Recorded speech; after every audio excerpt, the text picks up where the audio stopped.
मुझे लगता है आपने सन पढ़ा भी हुआ है, सन के बारे में काफ़ी जानकारी आपकी है लगता है। वीडियो रोक के पहले आपकी जानकारियाँ ले लेते हैं सन के बारे में, ताकि मैं भी अच्छे से पढ़ाऊँ और आपको भी कोई गलत फहमी ना रह जाए खुद के विषय में। सन बनाए, आधा सन, इस तरह से सन बनाएंगे हम। ओके,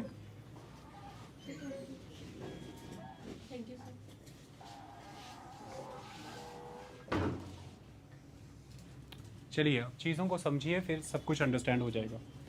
अगर हम सन की बात करें तो मैंने हाफ आपके सामने बनाया है, हो सकता है शेप उतनी परफेक्ट ना हो सके। It is the half of the sun. Okay, so the complete radius of the sun is 6,96,000 kilometres. So the radius of the sun is 6,96,000 kilometres. There are total 6 layers of the sun. अगर हम उसके radius की बात करें तो 6,96,000 kilometre है. Total 6 layers हैं सन की. अंदर से बाहर की तरफ जानना चाहोगे कि बाहर से अंदर की तरफ? अंदर से बाहर आना चाहते हो? चलो अंदर से बाहर लाते हैं.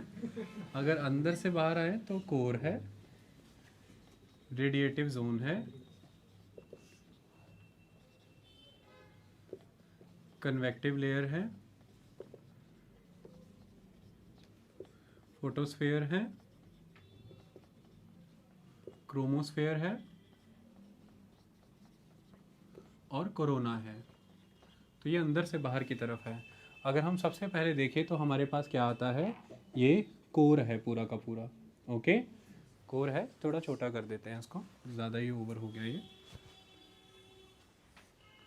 कोर है, मार्क कर देना दूसरा.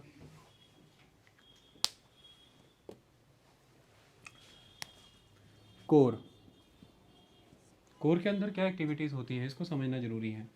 ये कोर ही है सन का, जिसके अंदर हाइड्रोजन हीलियम में कन्वर्ट होता है. ओके, जब हाइड्रोजन हीलियम में कन्वर्ट होगा इसका मतलब क्या है?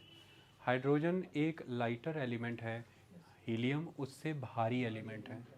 जब एक लाइटर चीज़ भारी चीज़ में परिवर्तन होगी, हल्की भारी में बदलेगी, तो क्या होगा? When the lighter element is going to convert into the heavier element, then what will be the resultant effect? आपको मैं बताता हूँ. सपोज़ कीजिए हाइड्रोजन मिल करके हीलियम को जन्म दे रहे हैं. इसका नमूना क्या निकलेगा? आइंस्टाइन की एक थ्योरी है, that is E is equal to mc². इसका मतलब ये है कि जो भी एनर्जी है वो मैटर ही तो बनेगी. Energy will be converted into the matter, और जो मैटर है उसमें एनर्जी है. The simultaneous aspect is the every matter is somewhere encapsulated with energy. So जब दो बॉडीज आपस में आकर के मिलेंगी, इनके आपस में जुड़ने से इनका जो ओरिजिनल मैटर था उसमें से कुछ लॉस होगा, इसे कहते हैं mass defect. It is called mass defect. दोनों ने मिलके एक नया बनाया है ना, दोनों के ओरिजिनल में कुछ तो लॉस हो जाएगा. वो जो मास डिफेक्ट हुआ है ना, वो एनर्जी बन जाता है. अगर E is equal to mc² है तो फिर इज इक्वल टू है ना, वहाँ पे फ्लो इधर वे है ना, इधर से उधर फ्लो कर सकता है, उधर से इधर flow. So if whenever there will be combination between the two hydrogen, there will be resultant mass defect in the original mass of the hydrogens, and that defected mass, that lost mass will somewhere be conserved in the form of energy. It will be converted into energy. The prominent word is the conserved, and that is the actual energy that we are talking about. That is the energy of the heat, of the radiation, of the electricity, of the magnetism of the sun. That is the basis of the sun, and that is the actual energy in the core of the sun.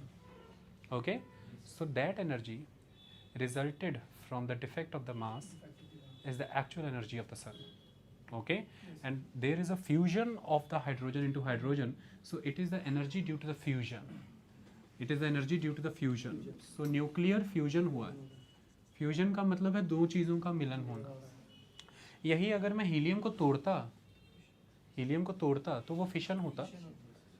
Helium जुड़ा ही है, इसलिए ना, मैं हूँ और आप हैं, हम दोनों आपस में जुड़े ही इसलिए क्योंकि कोई फोर्स लगी है, और वो फोर्स लगने से हम जुड़े हैं, तो हमारे अंदर एनर्जी स्टोर्ड है. अब जब हमें आप तोड़ेंगे तो वो एनर्जी रिलीज़ होगी. ये एक तरीका था, ये फिशन से होती है. लेकिन जब फ्यूजन में है, फ्यूजन में मैंने अभी बताया कि हम दोनों लोग जुड़ेंगे ही इस वजह से, तो यहाँ पर इतनी ज़्यादा एनर्जी है इस पर्टिकुलर रीजन में, उस एनर्जी के वजह से ही यहाँ पर बहुत स्ट्रॉन्ग टेम्परेचर है, उस टेम्परेचर की वजह से यहाँ पे बहुत स्ट्रॉन्ग प्रेशर है, उस प्रेशर की वजह से ही तो हाइड्रोजन हाइड्रोजन से जुड़ रहा है। बिकॉज अगर आप आज की डेट में न्यूक्लियर रिएक्टर्स की बात करें या किसी भी चीज़ की बात करें, दो एलिमेंट्स को मिलाना आपके लिए ईजी नहीं है, उसके लिए आपको बहुत हाई लेवल टेम्परेचर अचीव करना पड़ता है, और वो टेम्परेचर आप अचीव कर पा रहे हैं यहाँ पर क्योंकि वो जो मास डिफेक्ट हुआ था उसकी वजह से एनर्जी मिली, वही एनर्जी असल में रिस्पॉन्सिबल है हाइड्रोजन से हाइड्रोजन के जुड़ने के लिए। आई बात समझ में? तो इतना टेम्परेचर है इसलिए हाइड्रोजन से हाइड्रोजन जुड़ रहा है और इसी की वजह से हीलियम बढ़ रहा है, और यही प्रोसेस आगे एनर्जी को जन्म दे रहा है। तो ये कंटिन्यूअस प्रोसेस है, okay, because there is ultimate presence of energy, that energy is responsible for high level temperature, and that temperature is somewhere directly proportional to the pressure because the volume is constant, and then pressure is responsible as a compelling force for the fusion between the two hydrogen elements, and ultimately these atoms, they are going to fuse with each other and they are resulting into the helium, but there is mass defect in the resultant material as compared to the original material, and that defected mass is somewhere converted into the energy, and that energy in effect is responsible for that temperature. So it is a continuous process inside the core of the sun. That's why there is a high level density also, because when there is a fusion of hydrogen into the helium, there is ultimate dense atmosphere, there is a mass, because helium heavy है as compared to hydrogen, और एक lighter चीज़ heavy चीज़ में convert हो रही है, तो density बढ़ रहा है ना, density is equal to mass upon volume.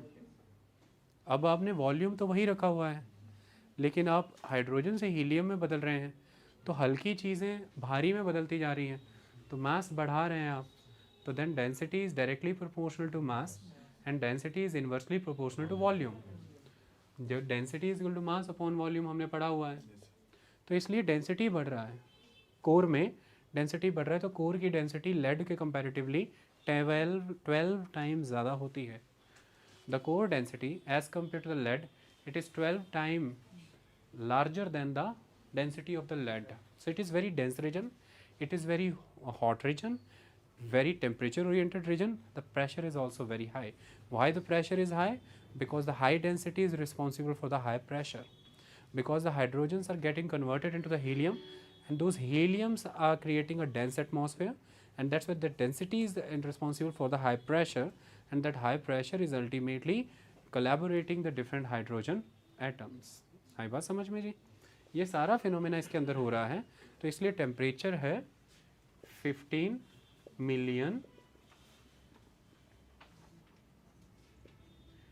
Million degree Celsius, okay, 15 million degree Celsius temperature को अंडरस्टैंड करो कितना हुआ temperature.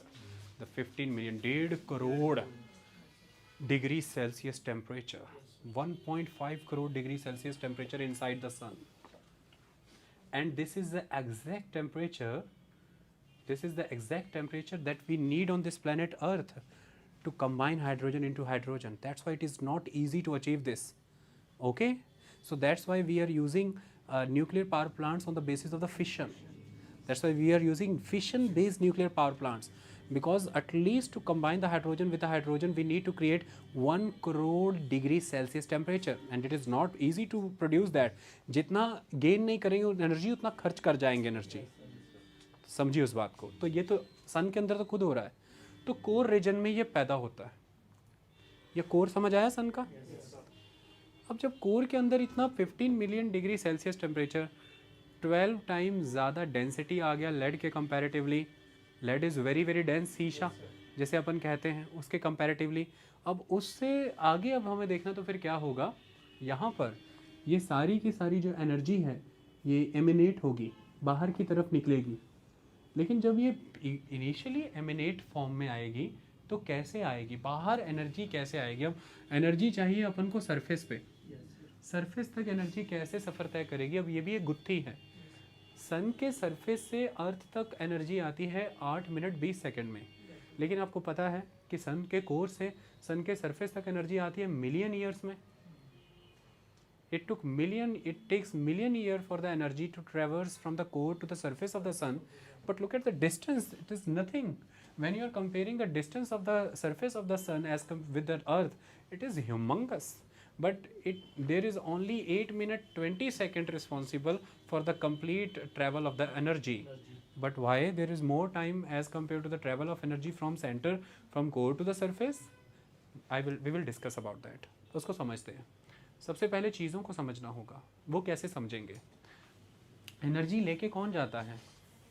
For the transfer of energy we need some kind of pathway. Okay, pathway, the carriers कि कौन लेकर के जाने वाले हैं, उनकी चर्चा होनी ज़रूरी है. तो एनर्जी के मूवमेंट करने के तरीके समझ लें. हीट कैसे मूव करती है? Heat is a form of energy. So there are 3 way. First one is the conduction,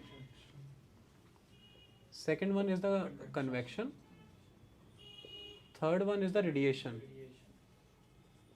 radiation बड़ी जोर से बोला किसी ने, इसका फेवरेट लग रहा है. कौन है? हाँ, कंडक्शन, कन्वेक्शन, रेडिएशन.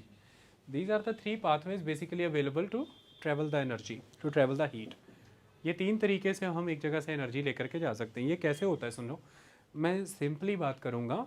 एक टीम क्रिकेट प्लेयर्स की खड़ी है 11 लोगों की, और उन 11 लोगों से एग्जांपल लेते हैं. Suppose there is a team of 11 players of cricket team. Okay, suppose कीजिए कि बीइंग अ कैप्टन मेरे हाथ में ये क्रिकेट बॉल है और मुझे ये लास्ट प्लेयर को देनी है. तो पहला तरीका ये है कि मैं अपने साथ के खिलाड़ी को दूं, वो अपने साथ के खिलाड़ी को दे, वो अपने साथ के खिलाड़ी को दे. ये लास्ट प्लेयर तक पहुंच जाएगी बॉल. यानी कि मैं एज अ पार्टिकल यहाँ से आगे मूव नहीं हुआ, मैं लास्ट प्लेयर तक नहीं गया. मैंने सिर्फ और सिर्फ अपनी एनर्जी साथ वाले को दी, उसने अपने साथ वाले को दी. तो हम कंडक्ट कर रहे हैं. There is a process of conduction.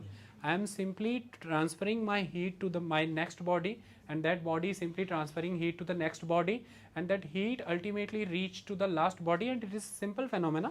Suppose there is a fire, burning fire, and you are putting iron rod on that. तो वो एक कॉर्नर से गर्म होनी शुरू होगी और फिर लास्ट कॉर्नर तक गर्म होगी. बट उस कॉर्नर से उस कॉर्नर तक आने में टाइम लगेगा और वो कॉर्नर बाद में गर्म होगा, बहुत बाद में गर्म होगा. Because there is conduction. Because वो जिन पार्टिकल से वो सॉलिड बना है, वो पार्टिकल्स उस पॉइंट से उस पॉइंट तक मूव नहीं कर रहे. वो हर पार्टिकल अपनी एनर्जी दूसरे पार्टिकल को ट्रांसफ़र कर दे रहा है. जैसे मैंने बिना गए लास्ट प्लेयर को बॉल दे दी, मैं यहाँ पे खड़ा हूँ, लेकिन साथ के पार्टिकल्स के द्वारा ये कंडक्ट किया हमने, एनर्जी का कंडक्शन हुआ. तो ये है कंडक्शन प्रोसेस. सेकेंड प्रोसेस है कन्वेक्शन. ये मेरे पास एक ऑप्शन है, मेरे पास क्रिकेट बॉल है, मैं कैप्टन हूँ, मुझे लास्ट प्लेयर को देना है. मैं बॉल हाथ में लेके खुद ही लास्ट प्लेयर के पास चला जाऊँगा. मैं साथ वालों को बॉल नहीं दूंगा, मैं ही खुद चला जाऊंगा. Now the particle is carrying its energy directly to the another particle. It's carrying energy directly to the another particle. It is convection. Convection like you are heating the water before preparing the tea. जब आपने चाय बनाने से पहले पानी डाला है, तो जो बॉटम में पानी है वो पानी है क्या? इट इज़ अ मॉलिक्यूल ना, that is a water molecules ना. तो H2O मॉलिक्यूल को पतीले का तला टच हुआ और उसमें उसको हीट मिली. एकदम से वो H2O मॉलिक्यूल हीट लेकर के खुद ही ऊपर आ गया, और जब ऊपर आने के बाद ठंडा हुआ वापस चला गया गर्म होने के लिए. तो that's why there is a whirl motion in the tea. आप देखते हैं ना, टी में वर्ल मोशन होता है. वर्ल मोशन कैसे होता है? नीचे सेंटर वाला हिस्सा ऊपर आता है, साइडों की तरफ बिखरता है ना. तो वो पार्टिकल नीचे से हीट लेकर के सरफेस पे आते हैं, ऊपर धुआं छोड़ के, भाप छोड़ के, ठंडे होकर के. इसलिए जितना ज़्यादा टेम्परेचर आप नीचे से दें, उबाले उतने जलजले उतने ऊंचे आते हैं. और जैसे ही आप आंच कम कर देते हैं, जलजला कम हो जाता है ना, ऊपर पानी उठना. So there are high surges in the water, boiling water. So if you increase the fire, then water will boil more and more. Why? Because वो ज़्यादा हीट के साथ ट्रेवल कर पा रहा है, और वो उसकी हीट डिसिपेट होने में टाइम ले रही है, इसलिए वो उतना ही डिस्टेंस कवर कर रहा है. तो वो उतना ही ऊंचा जा रहा है. जैसे ही उसकी हीट एटमॉस्फेयर में डिसिपेट होती है, वो वापस गिरता है फिर से गर्म होने के लिए. ये कन्वेक्शन है कि पार्टिकल डायरेक्ट अपनी हीट दे रहा है किसी को. लेकिन तीसरा तरीका ये था कि मेरे पास बॉल है. पहला तरीका था मैंने साथ वाले को बॉल दी, दूसरा तरीका था मैं खुद बॉल ले गया. तीसरा तरीका ये है कि ना मैं बॉल साथ वाले को दूंगा, ना मैं खुद बॉल लेके जाऊंगा, मैं यहीं से उड़ा के कैच दूंगा उसको, पकड़. ये हो गया रेडिएशन. मैंने यहीं से उड़ा करके कैच दे दिया, पकड़, okay. So I can throw that ball directly to the last player. I am not going to that player, I am not transferring that ball to the immediate player standing besides me. I am directly throwing that ball to the last person. So this is radiation. There are three ways to transfer energy or heat. So the conduction, convection, and the radiation exactly happens with the sun. Exactly happen with the sun. What is happening over there? The first aspect is energy is developing into the development is not good word. Energy is converting. So energy is always conserved in the nature. Energy can not be created not be destroyed. ना तो पैदा कर सकते हैं ना उसको तोड़ सकते हैं, वो कन्वर्ट होती है. जैसे जो एनर्जी हाइड्रोजन में स्टोर्ड थी वो हीलियम में गई, हीलियम में जो जाने के बाद बाकी मिली फिर अपन को. तो कोर से वो निकली है, तो अब इतने बड़े अमाउंट में एनर्जी निकली है, बहुत ही बड़े अमाउंट में एनर्जी निकली है, पहला आस्पेक्ट. और सेकेंड आस्पेक्ट मीडियम, ये जो पर्टिकुलर मीडियम की बात करें, उस अल्टीमेट हाई एनर्जी की वजह से पूरी तरह से चार्ज हो गया है. It is ultimately charged. Why it is charged? Now you need to understand the beautiful aspect related with the sun. जब आप सन को स्टडी करते हैं उसमें एक खास चीज़ है. मैं जिस एटमॉस्फेयर में बात कर रहा हूँ इस समय, मेरे अराउंड एक एटमॉस्फेयर है, यहाँ पे मैं सांस ले रहा हूँ, गैसेज हैं, लेकिन ये न्यूट्रल एटमॉस्फेयर है. ये न्यूट्रल एटमॉस्फेयर है. This is the neutral atmosphere. लेकिन जब हम सन की बात करते हैं तो क्या होते हैं, सन में आपको एटम्स एग्जिस्टेंस कराना बहुत मुश्किल है, मॉलिक्यूल्स एग्जिस्टेंस कराना तो उससे भी बहुत मुश्किल है. तो कंपाउंड कहाँ से ही बनाएंगे आप? इसलिए सन में सॉलिड तो मिलता ही नहीं, सन में सॉलिड तो मिलता ही नहीं. Sun surface is not solid as compare to the earth. Earth पे कोई चीज़ जाके ऐसे लैंड हो जाती है, सरफेस सॉलिड है. सन का सरफेस ऐसा नहीं है, वो ग्रैनुलर है. That is granular, not solid. Second important aspect, liquid तो हो ही नहीं सकता. टेम्परेचर देखिए कितना है, तो सॉलिड फॉर्म में एग्जिस्ट ही नहीं कर सकता. मेल्ट हो जाएगा, मेल्ट होकर इवेपोरेट हो जाएगा. लिक्विड फॉर्म में तो और नहीं एग्जिस्ट कर सकता, वो तो ईजिली मेल्ट हो जाए, इवेपोरेट ही हो जाएगा. तो अगर कुछ एग्जिस्ट कर सकता है तो वो गैशियस वर्जन में एग्जिस्ट कर सकता है. लेकिन गैशियस वर्जन में भी कैसे एग्जिस्ट करे, क्योंकि एटम को एटम तो रहने नहीं दे रही. इतनी हीट है सन के अंदर कि एटम भी एटम रह नहीं पा रहा. एटम क्या है? न्यूट्रॉन, प्रोटॉन और एक इलेक्ट्रॉन. एटम के कोर की बात करें, उसमें क्या है आपको? Proton and neutron. और उसके अराउंड कौन रिवॉल्व कर रहे हैं? Electrons. Okay. Protons are positively charge particles and electrons are negatively charge particles. That's why electrons are revolving around the nucleus ना. In the nucleus you can observe neutron proton. Okay, why electrons are revolving around it? Because there is positive charge, there is negative charge. Okay, तो एक tidal force है उनके बीच में. जैसे ब्रह्मांड में सब कुछ यूनिवर्स में हम ऑब्जर्व करते हैं, so there is unique tidal force. अब इतनी ज़बरदस्त वे में एनर्जी रिसीव हो रही है उन एटम्स को कि जो उनके इलेक्ट्रॉन्स हैं वो पील ऑफ हो जाते हैं. Okay, the high energy is responsible for the peeling off the electron और the stealing of the electron from the particular atom. और जिस एटम की आप बात कर रहे हैं वो बैलेंस्ड होते हैं, उनके सारा कुछ बैलेंस्ड होता है. ओके, वैलेंसीज वगैरह सब एवरीथिंग इज बैलेंस्ड. अब उसमें से अगर आपने इलेक्ट्रॉन्स उड़ा दिए हैं, इतना ज़बरदस्त धक्का मारा उसको आपने उस एटम को कि इलेक्ट्रॉन उड़ गए उसके, क्योंकि एनर्जी इतनी है कि वो नहीं रह सकता इंटैक्ट. तो क्योंकि आपने हाई एनर्जी लो स्टेबिलिटी पढ़ा होगा, सो हाई एनर्जी है तो vibration will be fast, will be fast vibration. So high energy low stability, low energy high stability. आप इतना अनस्टेबल कर देते हैं एटम्स को कि उनके इलेक्ट्रॉन लूज हो जाते हैं. तो इलेक्ट्रॉन लूज हो जाते हैं तो ample amount of free electrons हैं, और जिससे लूज हुआ है उसने एक नेगेटिव चार्ज अगर किसी को दिया तो वो खुद पॉजिटिव हो गया ना. तो ample amount of positively charged ions, क्योंकि अब एटम अगर अपनी उस बैलेंस्ड वर्जन में नहीं रहेगा तो आप उसे आयन कहेंगे. अब वो पॉजिटिवली चार्ज है, नेगेटिवली चार्ज है, वो एक अलग एस्पेक्ट है. Anion, cation, that is cation, anion is different aspect, but ion. तो अब अल्टीमेटली पॉजिटिवली चार्ज आयंस होंगे आपके पास और enormous amount of negatively charge electrons, because electrons are negatively charge. तो positive negative system is very very strong. And इसकी वजह से वो जो गैसेज है सन की, they are charged gases. The atmosphere of sun is a charged atmosphere. That is the reason of the magnetic energy of the sun. That's why there is magnetic. And the ionized version of the gases is the fourth matter of this universe. We can study three type of matter in this universe.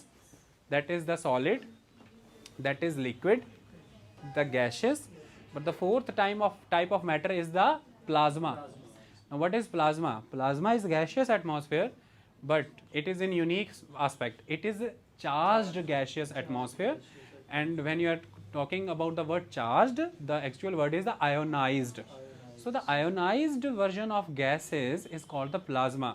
तो sun is known for the plasma, sun plasma के लिए जाना जाता है, okay क्योंकि atmosphere क्या है, charged है पूरी तरह से। चार्ज्ड क्यों हुआ मैंने बता दिया, इतने फ्री इलेक्ट्रॉन्स और फिर जितने इलेक्ट्रॉन फ्री हुए उतने ही पॉजिटिवली चार्ज आयंस, जिस एटम से निकला वो पीछे आयंस छोड़ गए अपने, और ऐसे में जब आयंस हैं और पॉजिटिवली चार्ज आयंस और नेगेटिवली इलेक्ट्रॉन्स, तो मैग्नेटिक इफेक्ट तो होता ही होता है, पॉजिटिव नेगेटिव।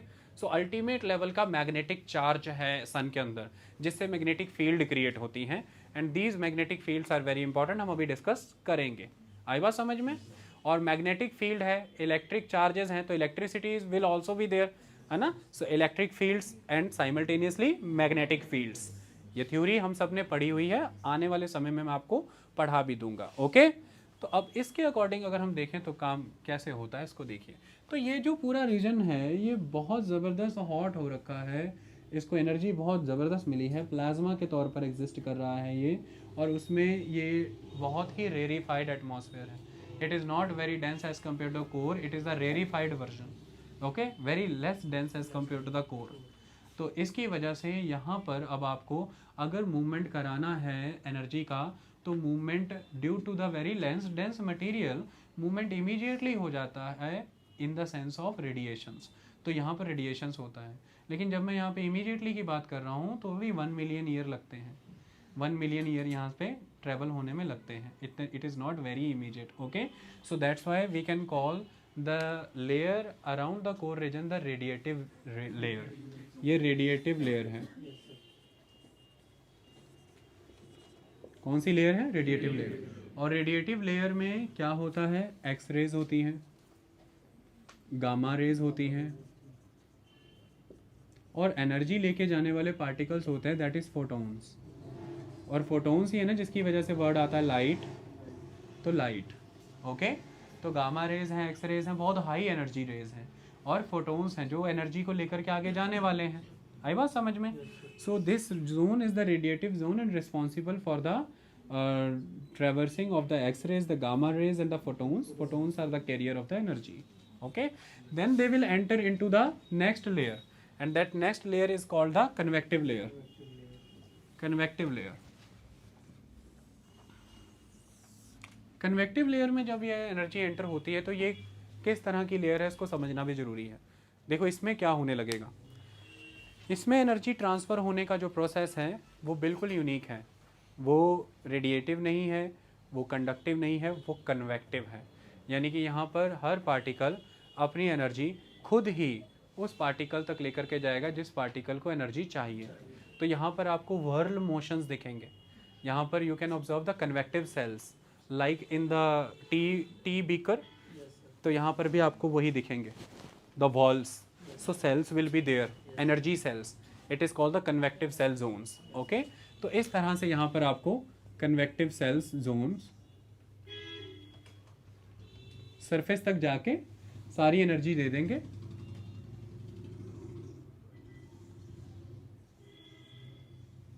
बीच में ये देख पा रहे हैं ना आप, ये बन पा रहा है ना, क्योंकि इस तरह से ये चल रहे हैं, तो यहाँ से तो सारी एनर्जी जा रही है, ओके। और ये सेल्स बन रहे हैं, लाइकवाइज सेल्स, ओके। वहाँ पर भी जो चाय भी आपने उबाली थी वहाँ पर भी 2 सेल्स बन रहे हैं ना, इस तरह से नीचे सेंटर से उभर करके साइड में गिर रहा है, तो एक तो ये वाला बन रहा है, जैसे लिथोस्फेयर के नीचे एस्थेनोस्फेयर है, एस्थेनोस्फेयर में भी 2 कन्वेक्टिव सेल्स बनते हैं, तो इस तरह से सेल बन रहे हैं। आई बात समझ में? सेल्स और सारी हीट एक्चुअली में कहाँ से बाहर आ रही है, सेंटर रीजन से। तो सबसे ज़्यादा गर्मी महसूस करनी है तो सेंटर रीजन में कर लेना, मज़ा आ जाएगा, सब पता लग जाएगा क्या आ रहा है बाहर। वहाँ से आ रहा है सहारा, लेकिन यार चाय का बीकर था यार, एक सेल बना वहाँ पे, लेकिन आपको क्या पता चाय के अंदर और छोटे छोटे कितने सेल बन रहे हैं। अगर इसे अब सन के लेवल पर ले आएँ तो एक लेवल पर एनर्जी उठी और वो गिर जाएगी, ओके। एक लेवल पर वो सेल बना और वो गिरेगा, लेकिन वो ब्रॉड सेल है, उसी सेल के लास्ट पॉइंट से एनर्जी गेन करके फर्दर सेल्स भी बनते हैं। इस तरह से सेल्स बनते जाते हैं एनर्जी के, और फाइनली सरफेस तक एनर्जी पहुंचती है। आई बात समझ में? एंड दिस एरिया जहाँ पर सरफेस पे एनर्जी रिसीव होती है, it is the photosphere. Photosphere वो स्फेयर जो आपको अर्थ से दिखता है। So you can observe the sphere of the sun from the earth, you can call that sphere is the photosphere. Why we are talking about the photosphere, it is very very important. Okay, it is the first sphere that is a part of the external region of the sun, that all the layers that we have discussed right now, they are the part of the internal structure of the sun, that is the corona, radiative layer and the convective layer. When we talk about the photosphere, it is the beginning of the external system of the sun. So photosphere is the region that you can perceive from the earth. It is the photosphere. Okay, ये photosphere है। इस तरह से सन की सारी energy surface तक आई। अब जब फोटोस्फेयर पर सन की एनर्जी आएगी, when the energy of the sun reaches to the photosphere, तो क्या होगा अल्टीमेटली, ये सारा हॉट हो जाएगा रीजन। और इसी तरह से कितने सारे सेल बने हुए हैं ना, जो गर्म करने में लगे हुए हैं, सारा पूरा चारों तरफ यही बने हुए हैं ना, तो वो पूरी तरह से सन के फोटोस्फेयर को गर्म कर देंगे। अब सन का जब फोटोस्फेयर है, तो इसी तरह से अर्थ की भी लेयर है, lithosphere. When you are talking about earth, it is the crust and the topmost region of the crust जिस पे आप खड़े रहते हैं। लेकिन अर्थ के उसी रीजन से एक्सटेंड होकर के, ये अर्थ है तो अर्थ के उसी रीजन से एक्सटेंड होकर अर्थ का एक एटमॉस्फेयर भी तो है, ट्रोपोस्फेयर है, स्ट्रेटोस्फेयर है, कितनी डिफरेंट डिफरेंट लेयर है, मीजोस्फेयर, थर्मोस्फेयर, एक्सोस्फेयर, कितनी लेयर्स आर देयर, रेडियोस्फेयर ऑल्सो। इसी तरह से सन का जो फोटोस्फेयर है, उसके अराउंड जो उसकी सारी की सारी एनर्जी और गैसेज निकली हैं सन के सरफेस से, उसकी वजह से जो सन का पूरा एटमॉस्फेयर बना है, it is called the chromosphere. It is called the chromosphere. Okay, so photosphere is the, photo is the word for the light, that you are saying that it is a light sphere. The chromosphere, chromo is the Greek word for the colour, that you are saying that the coloured sphere. That's why sun is always perceiving as a red particle. Okay, so the chromosphere, it is due to the chromosphere, क्योंकि जो पूरा का पूरा उसकी surface से gases बाहर आई हैं, magnetic field और एनर्जी बाहर आई है, वो सारी की सारी एकदम जलते हुए पर्यावरण के तौर पर एग्जिस्ट कर रही है, वो क्रोमोस्फेयर है।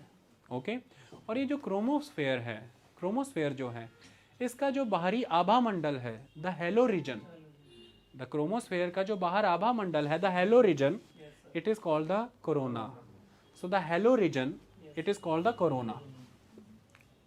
Okay, corona you cannot see, you cannot observe corona unless until there is complete solar eclipse.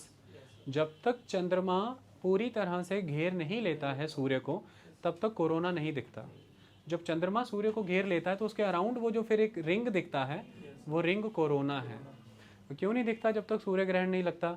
या तो कोरोना ग्राफ आज की डेट में यूज़ होता है, आप उसके थ्रू देख सकते हो, लेकिन वैसे क्यों नहीं दिखता नेकेड आइज से? उसका रीज़न ये है कि क्रोमोस्फेयर का इतना ब्लिस्टरिंग इफेक्ट है, इतना चमकीला असर है कि कोरोना दिखता नहीं है। और आई बात समझ में? तो फोटोस्फेयर, क्रोमोस्फेयर के चमकीलेपन की वजह से कोरोना ऑब्जर्व में नहीं आता। सो you can only observe corona under in the impact of the total solar eclipse, when the moon will cover the surface of the sun, then you can observe the ring around that moon, the halo type ring, it is called the corona. Why you are not able to observe corona in the normal circumstances? Because there is a strong blistering or lighting effect of the photosphere, chromosphere. Under that impact you cannot observe the corona. It is very similar that in the impact of the city life you cannot observe the stars in the night sky. Yes. Okay, like in the direct sunny day, it is around the 12 noon, you are standing outside the room, you cannot observe the torch of your mobile phone under the direct impact of the sunlight. It is very simple with the corona and the photosphere. So due to the impact of the light of the photosphere, you cannot observe the corona. Okay, ये reason है। Corona की कोई outer limit नहीं है, ये मैं आपको clear कर दूँ। बाकी सबकी आउटर लिमिट्स हैं। हम आज सन की स्टडी नहीं कर रहे हैं, इसलिए मैं वो आउटर लिमिट्स नहीं बता रहा। सबका एक डिस्टेंस है, आउटर लिमिट है, वहाँ पे जाके वो ख़त्म हो जाती है। बट कोरोना की आउटर लिमिट नहीं है। आई बात समझ में? वो एक्सटेंड होता रहता है। कोरोना में कोरोनल होल होते हैं, और coronal holes are responsible for the production of solar winds, जो कोरोना से सोलर विंड्स आती हैं आपके पास, वो कोरोनल होल्स के थ्रू होकर के आती हैं, और वही सोलर विंड को हमें स्टडी करना है, वो बहुत इंपॉर्टेंट है. Okay, coronal holes are responsible for the passage of the magnetic fields, and that's why this particular weaker point in the coronas, the passage of the magnetic field is responsible for the free passage of the solar winds also. रास्ता बना हुआ है ना, तो solar winds निकल जाती हैं, otherwise ये पॉसिबल नहीं है. इतनी बात समझ में आई? सन के बारे में ये क्लियर हुआ? अब सन के विषय में कुछ और बहुत ज़रूरी चीज़ें समझनी जरूरी है, तब ये क्लियर हो जाएगा. साइंटिस्टों ने जब ये पार्कर सोलर प्रोब भेजा है, तो इसकी सबसे बड़ी चीज़ ये है कि इसमें ये एक स्टडी करनी बहुत ज़रूरी है कि क्या क्या डायनेमिक्स हैं और क्या क्या मैकेनिज़म्स हैं सोलर विंड्स के, क्या मैकेनिज़्म है मैग्नेटिक फील्ड का, क्या मैकेनिज़्म है एनर्जेटिक पार्टिकल्स का. तो जब हमें सन को स्टडी करना है, हमें कोरोना पढ़ना है, मैग्नेटिक फील्ड पढ़नी है, एनर्जेटिक पार्टिकल्स पढ़ने हैं, सोलर विंड पढ़नी है. क्योंकि सन की जब कोर की बात कर रहे हैं, ये रेडिएशन दे रहा है, ये इलेक्ट्रिसिटी भी दे रहा है, ये जब सरफेस पे है तो ये इंसोलेशन दे रहा है, जो आपको मिल रही है ना इन द फॉर्म ऑफ एनर्जी, तो इंसोलेशन दे रहा है, और यही कोर मैग्नेटिक फील्ड दे रहा है. तो it is the source of the magnetic field, source of the electricity, source of the radiations, and that everything is ultimately responsible for the insolation ejected from the photosphere, and that insolation you are receiving at the surface of the earth, at the surface of the outer atmosphere, you are receiving that insolation. Okay, और इसी की वजह से आपके ग्रह पर जीवन है, फोटोसिंथेसिस है, जिंदगी है, लाइट भी रिसीव करते हो, हीट भी रिसीव करते हो सन से. लेकिन सन से सिर्फ लाइट हीट नहीं आती, बहुत सी हार्मफुल रेडिएशंस भी आती हैं, और बहुत सारे मैग्नेटिक एनर्जेटिक पार्टिकल्स भी आते हैं जो आपको पता नहीं लगते हैं, लेकिन वो आते हैं और उनका बहुत बड़ा रोल है, और वो रोल है स्पेस वेदर में. आपकी अर्थ पे आप रहते हैं, लेकिन आपकी अर्थ के बाहर जब आप बाहर जाते हैं तो सैटेलाइट्स भी हैं और वो काम कर रहे हैं, और वो सैटेलाइट स्पेस वेदर में आते हैं. Space weather, this whole white board is a kind of space weather.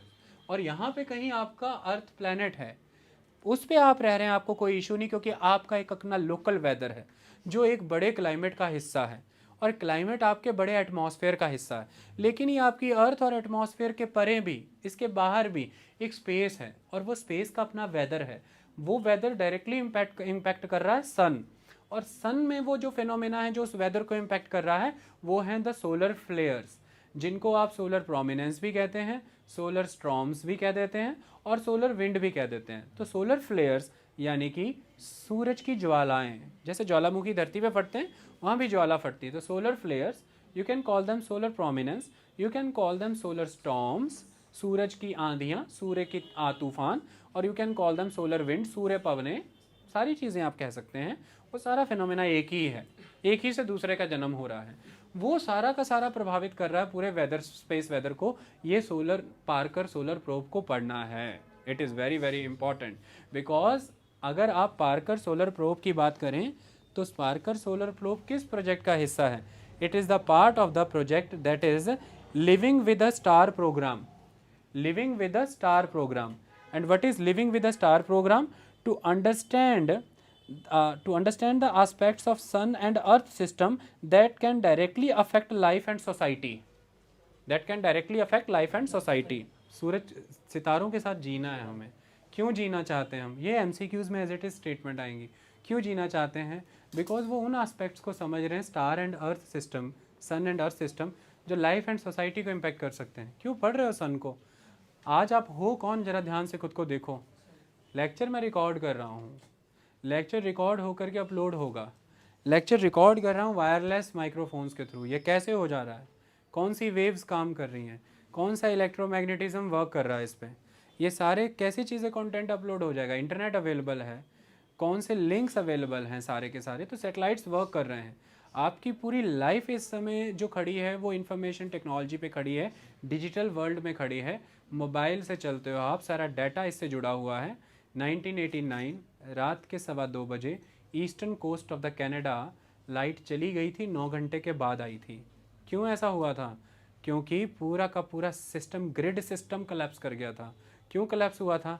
क्योंकि उस साल बहुत ज़बरदस्त सोलर फ्लेयर निकली थी सन से और उसने पूरे इलेक्ट्रिसिटी सिस्टम को ख़त्म करके रख दिया।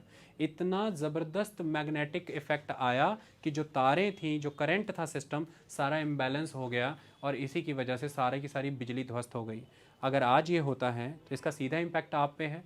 So the thing is the cases like 1989 and the complete breakdown of the grid power system, for that you need to understand the better knowledge about the solar flares and the solar winds, so that you can very well predict in advance what kind of harm or what kind of negative effect is going to happen on the electricity transmission system or everything.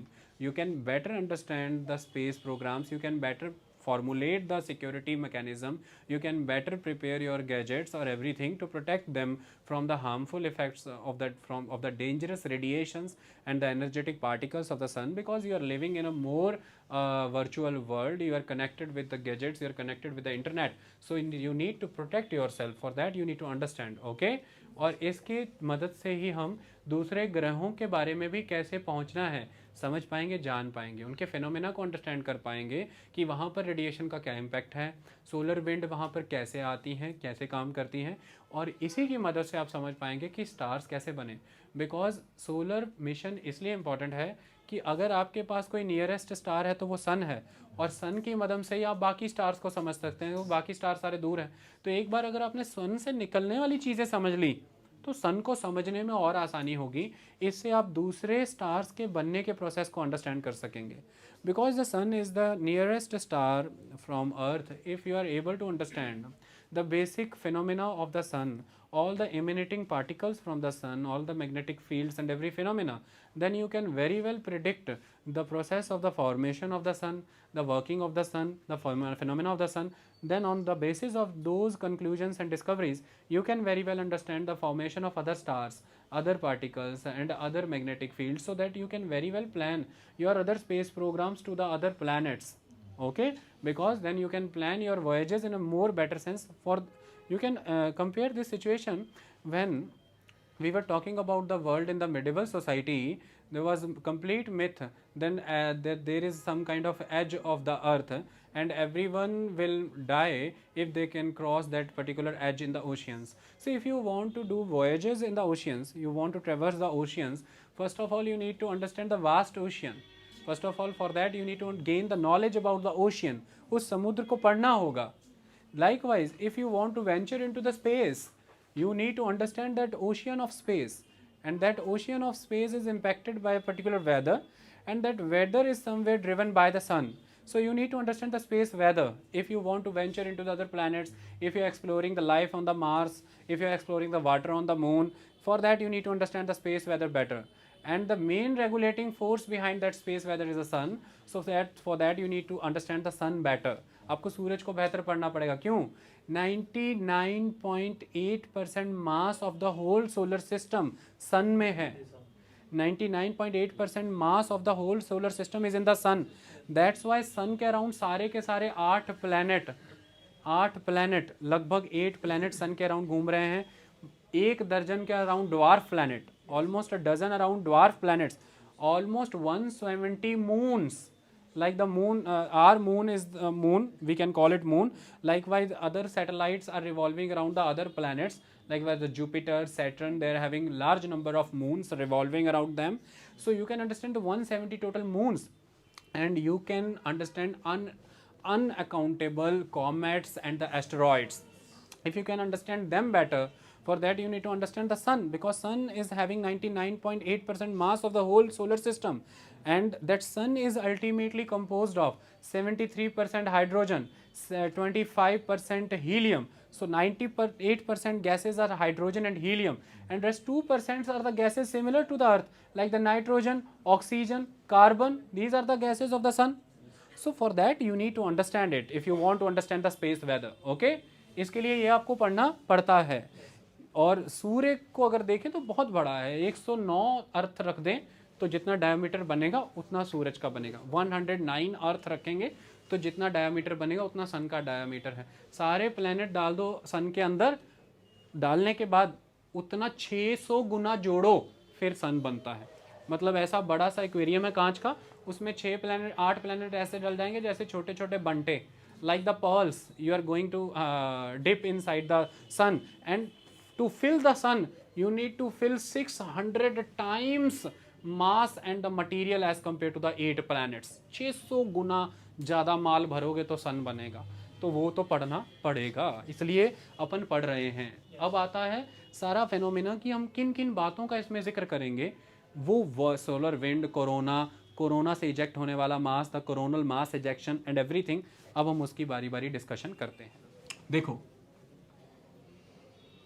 जब हम solar probe की बात कर रहे हैं, उसे ये देखना है कि ये जो कोरोना है उसका टेम्परेचर है लगभग 27 लाख डिग्री सेल्सियस, यानी कि 2.7 मिलियन डिग्री सेल्सियस. लेकिन जब मैंने बताया कोर का टेम्परेचर है 15 मिलियन डिग्री सेल्सियस. कोरोना से अंदर आइए, क्रोमोस्फेयर का टेम्परेचर 32,000 डिग्री सेल्सियस. क्रोमोस्फेयर से अंदर आइए, फोटोस्फेयर, द सरफेस, फोटोस्फेयर का टेम्परेचर है 6,000 डिग्री सेल्सियस, और लिटरल सेंस में कहें तो 5600 डिग्री सेल्सियस. तो सन के कोर का टेम्परेचर 15 मिलियन डिग्री सेल्सियस, यानी कि 1.5 करोड़ डिग्री सेल्सियस, और सन के सरफेस का टेम्परेचर 6,000 डिग्री सेल्सियस, जिसको आप 5600 डिग्री सेल्सियस एग्जैक्ट फिगर के तौर पर जानते हैं. कई बार 6000 यूज होता है, कई बार 5600. लेकिन अब अगर हम फिजिक्स के कंसेप्ट को देखें तो एनर्जी ऑलवेज फ्लो करती है हाई से लो की तरफ, हाई एनर्जी से लो एनर्जी की तरफ एनर्जी फ्लो करती है. ये बात तो जेन्युइन सी बात है. तो अगर आप सन की बात करें तो एनर्जी तो हाई से लो की तरफ फ्लो कर रही है. लेकिन ये कैसे हो जा रहा है कि फोटोस्फेयर 6000 डिग्री सेल्सियस का है, लेकिन एटमॉस्फेयर यानी कि क्रोमोस्फेयर 32,000 डिग्री सेल्सियस का, और corona literally 27 lakh degree Celsius, 2.7 million degree Celsius. ये बड़ा यूनिक फिनोमेना है, इसकी गुत्थी सुलझानी जरूरी थी, इसके लिए रिसर्च चल रही है. ये पार्कर सोलर प्रोब डीपली जा करके इसी को स्टडी करेगा. आई बात समझ में? अब समझाते हैं कि होने क्या वाला है, क्या क्या स्टडी करने वाला है, और न्यू फाइंडिंग्स हमें क्या मिली है. उसके लिए पहले सोलर के कुछ फिनोमेना आएंगे. देखिए, एक बात आप हमेशा याद रखिएगा कि ये जो सन है, इस सन में से एनर्जी निकल रही है और सरफेस पे आ रही है, तो मैग्नेटिक फील्ड्स निकलती हैं, ये क्लियर है. अल्टीमेटली सन बना हुआ है प्लाज्मा का. प्लाज्मा क्या है? गैसेस. कौन सी गैसेस? जो चार्ज्ड गैसेस हैं, यानी कि इलेक्ट्रॉन्स है उसमें, पॉजिटिवली चार्ज आयंस हैं. आई बात समझ में? अब होता ये है कि कई बार ये जो सन है, इसके अंदर ये जो पर्टिकुलर रीजन है, फोटोस्फेयर के अंदर का ये जो रीजन है सारा, इस फोटोस्फेयर के अंदर के इस रीजन में, ये है फोटोस्फेयर, ये क्रोमोस्फेयर है. इस फोटोस्फेयर के इस रीजन में एनर्जी पार्टिकल्स यानी कि फोटोन्स अपने आप को हमेशा सरफेस पे लाने की कोशिश करते हैं. इस वजह से रास्ते में वो कई सारे इलेक्ट्रॉन्स और बाकी पार्टिकल्स के साथ टकराते रहते हैं. इससे उनकी एनर्जी डिसिपेट भी होती है, और यही कारण है कि उन्हें कोर से सरफेस तक आने में इतना समय लगता है. कोर से सरफेस तक आने का समय कारण क्या है? क्योंकि एनर्जी पार्टिकल्स यानी कि फोटोन्स को रास्ते में बहुत सारे डिफरेंट पार्टिकल्स के साथ कोलिजन फेस करना पड़ता है. वो उनसे टकराते रास्ता ढूंढ के किसी तरह से निकलते हैं. ये बिल्कुल ऐसा है कि जैसे आपने कोई मैदान देखा है, उस मैदान में बहुत भीड़ है, लेकिन सेंटर में आपका दोस्त खड़ा है और स्पॉटलाइट उस पर है, और वो दोस्त अब आपको बुला रहा है इशारा करके, और आप स्टेडियम के उस पार है कि यहाँ आ जा. अब आपको उस स्पॉटलाइट तक पहुँचना है किसी भी तरह से. रास्ते में आपके कई लोगों को कंधे लगेंगे, कई लोगों को धक्के लगेंगे, और जहाँ से मौका मिलेगा वहाँ वीक एरिया, आप उस एरिया से होकर के स्पॉटलाइट तक पहुँचेंगे. ठीक इसी तरह से एनर्जी पार्टिकल फोटोन्स को सरफेस पे आना होता है, ये उनका एम होता है. रास्ते में उन्हें जहाँ से मौका मिलता है वो वहाँ से निकलते हैं, और जहाँ पर वीक जोन है वो उस जगह से सरफेस पे आ जाते हैं जहाँ पर इलेक्ट्रॉन्स की मात्रा उतनी नहीं रह जाती है. आई बात समझ में? इसकी वजह से आपको फाइनली वो सरफेस के ऊपर ऑब्जर्व होते हैं, एनर्जी पार्टिकल्स फोटोन्स. ओके, अब हमने पढ़ा था कि ये सारा का सारा कन्वेक्टिव जोन है, कन्वेक्टिव जोन, और ये कन्वेक्टिव जोन जो है इसी के थ्रू एनर्जी सरफेस तक आ रही है. और कन्वेक्टिव जोन माने कि एनर्जी पार्टिकल्स ही कन्वेक्टिव जोन का हिस्सा हैं. वो जिन फोटोन्स की मैं बात कर रहा हूँ वही हिस्सा है इस कन्वेक्टिव जोन का. तो ऐसा ऑब्जर्व करिए कि एक पूरा का पूरा ये सरफेस है, फ्लैट सरफेस है। और इस तरह से मानिए कि आप ऊपर से देख रहे हैं, ये फ्लैट सरफेस ग्लास का बना हुआ है और आप ऊपर से देख रहे हैं। नीचे एक बहुत बड़ा वाटर बॉडी है और उसमें से कई झरने निकल रहे हैं, मल्टीपल झरने निकल रहे हैं, सारे बहुत छोटे छोटे डिस्टेंस पे रखे हुए हैं और झरनों में लाल रंग मिला रखा है। तो आप जब ऊपर से देखेंगे ना, सारे झरने एक लाइन में, आपको जब कांच से ऊपर से देखने पे देखेंगे तो आपको झरनों का जो टॉप पोजीशन है वो एक सरफेस बनाते दिखेगा। ऐसा लगेगा कई सारे पेन एक साथ खड़े कर दिए हैं, कई सारे पेन एक साथ खड़े कर दिए ना, ऊपर से देखने पे सरफेस दिखेगा। इसी तरह से कई सारे कन्वेक्टिव सेल्स जो हैं, कई सारे कन्वेक्टिव सेल, क्योंकि सन का कोई सरफेस तो है नहीं, तो कई सारे कन्वेक्टिव सेल्स जो हैं उनको जब हम ऊपर से देखते हैं, जब हम स्पेस से देखते हैं तो हमें एक कंटिन्यूअस सरफेस दिखता है। लेकिन वो झरने, और जब सन के केस की बात करें तो वो सारे कन्वेक्टिव सेल्स जो हमें दिख रहे हैं वो हमें ग्रेन्स की तरह दिखते हैं, दानों की तरह। जो बिल्कुल ऐसा है जैसा आपने कोई दाल या चावल भिगोने के लिए डाला हुआ है पानी में, और आपने मान लीजिए कि मूंग मसूर की दाल भिगोने के लिए डाली है पानी में। जब वो भीग जाएगी, पूरी तरह से फूल जाएगी, तो पानी कम हो जाएगा लेकिन दाल का एक सरफेस सा दिखेगा, पर पानी भी दिखेगा। तो वो आपको दाल के जो दाने दिख रहे हैं वो एक सरफेस की तरह दिख रहा है, वो ग्रेन्स हैं। इसी तरह से ये इस तरह के झरने फूटते हैं, यानी कि वो कन्वेक्टिव सेल्स हैं एनर्जी के, जो अल्टीमेटली आपको दिख रहे हैं वो, क्योंकि वो बहुत डेंस, बहुत क्लोजली स्पेस्ड हैं, इसलिए वो कंटिन्यूअस सरफेस की तरह दिख रहे हैं। बट ये अपीयरेंस ग्रैनुलर है, ये अपीयरेंस ग्रैनुलर अपीयरेंस है, तो ये ग्रेन्स है। तो इसलिए सन का फोटोस्फीयर ग्रैनुलर होता है। आई बात समझ में? इसी कंटिन्यूअस पैटर्न से पूरा सन बन जाता है, इसी कंटिन्यूअस पैटर्न से पूरा सन का सरफेस बन जाता है। ये बिल्कुल वैसा है। ओके, अब होता क्या रहता है, ये उठते ही रहते हैं वो कन्वेक्टिव सेल्स। लेकिन कई बार ऐसा होता है कि हाइड्रोजन जब हीलियम में कन्वर्ट हो रहा है, वही सन की एनर्जी का सोर्स है। 4.8 बिलियन ईयर्स अगो सन बना, और कुछ थ्योरीज कहती हैं कि 4 बिलियन ईयर्स तक और चलेगा, और कुछ थ्योरी कहती हैं 6 बिलियन ईयर्स तक चलेगा। तो 4.8 बिलियन ईयर्स अगो, अरब साल पहले बना, और लगभग 4 अरब साल और चलेगा। मतलब जब तक हाइड्रोजन हीलियम में कन्वर्ट हो रहा है तभी तक एनर्जी है। जिस दिन पूरा हाइड्रोजन हीलियम में कन्वर्ट हो गया, एनर्जी का सोर्स ही बंद हो जाएगा। और जिस दिन ऐसा हो जाएगा तो अल्टीमेटली ये जो पूरा कोर मेंटेन है, ये कोर ही मेंटेन नहीं हो पाएगा, क्योंकि ये न्यूक्लियर प्रेशर फोर्स की वजह से ही मेंटेन है ना। बाहर की तरफ एक प्रेशर फोर्स लग रही है, उसकी वजह से मेंटेन हो रहा है ना, और अंदर की तरफ ग्रेविटी लग रही है, अंदर की तरफ ग्रेविटी लग रही है, एक सेंट्रीपिटल फोर्स लग रही है, एक सेंट्रीफ्यूगल फोर्स लग रही है, इसलिए तो बॉडी सर्कुलर है, वरना वो सर्कुलर ही ना होती। ऐसे में एक समय के बाद जब ये हाइड्रोजन हीलियम में कन्वर्ट होना बंद हो जाएगा, तो अर्थ का जो सन का ये जो पूरा का पूरा साइज़ है, ये उसका 1% रह जाएगा। इसे हम वाइट ड्वार्फ कहेंगे, क्योंकि ये जब यहाँ पर एनर्जी फॉर्म होनी बंद हो जाएगी, ये स्क्वीज़ कर जाएगा, बाकी की लेयर्स इसी पे कोलैप्स कर जाएगी, तो ये वाइट ड्वार्फ हो जाएगा। इस समय हम सन को कहते हैं येलो ड्वार्फ। हमारा सन येलो ड्वार्फ है और ये वाइट ड्वार्फ हो जाएगा। और उस वाइट ड्वार्फ के बाद एक स्टेज और आएगी जब ये एक इरेडियंस जियांट हो जाएगा, रेडिएशन नहीं आएगी, इरेडियंस जाइंट, और उसके बाद ये वहाँ से लुप्त ही हो जाएगा अपनी ही ग्रेविटी के इम्पैक्ट में, और वहाँ पे रह जाएगी all pervasive energy, that is gravity, वो होगा ब्लैक होल। तो ब्लैक होल होगा। आई बात समझ में? अब इस कंसेप्ट के अकॉर्डिंग अगर हम देखें तो हो क्या रहा है यहाँ पर, कई बार एपिसोड्स ये हो रहे हैं कि हाइड्रोजन हीलियम में ज़्यादा कन्वर्ट हो रहा है, तो एनर्जी ज़्यादा प्रोड्यूस हो रही है, और वही एनर्जी पहले रेडिएशन की फॉर्म में ज़्यादा जाएगी, फिर वही कन्वेक्टिव सेल्स की फॉर्म में भी उतनी ज़्यादा होगी, और अल्टीमेटली वो जो शीशे से आप झरने देख रहे हो, ऊपर से नीचे से लाल लाल झरने आ रहे हैं, उनमें से कोई एक झरना जो है वो शीशे की जगह, मानिए कि वो जेली सरफेस है, कोई एक झरना उसे जेल को फाड़ के बाहर आ जाएगा, कोई एक झरना जेल को फाड़ के बाहर आएगा, वापस से उसे गिरना तो जेल पे ही है, क्योंकि सन की ग्रेविटी है। तो वो जो बाहर की तरफ आ जाएगा, पूरा का पूरा कन्वेक्टिव सेल से होने वाली वो एनर्जी, वो जब बाहर आएगी तो बाहर एनर्जी आ रही है, लेकिन किन के साथ आ रही है? आ तो मैग्मा, आ तो गैस ही रही है, आ जो रहा है वो तो प्लाज्मा है, और प्लाज्मा चार्ज्ड प्लाज्मा है, मैग्नेटिक प्लाज्मा है। तो वो चार्ज्ड गैस के फॉर्म में वो सारा का सारा गैस जब बाहर की तरफ आएगा तो होगा ये कि एनर्जी तो डिसिपेट हो जाती है, एनर्जी कभी वापस नहीं आती, गैसेस वापस आती हैं अर्थ की तरफ, सॉरी सन की तरफ, क्योंकि सन की अपनी ग्रेविटी है। और गैसेस जो हैं वो जब सन की तरफ वापस आएंगी तो एक यूनिक चीज़ होती है, ये इस तरह से जब यहाँ से मटेरियल बाहर आएगा,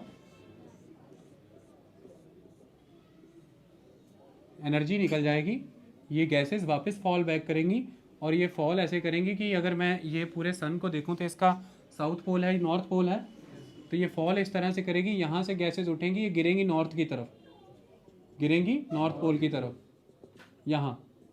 ओके, इसको कहते हैं सोलर आर्क।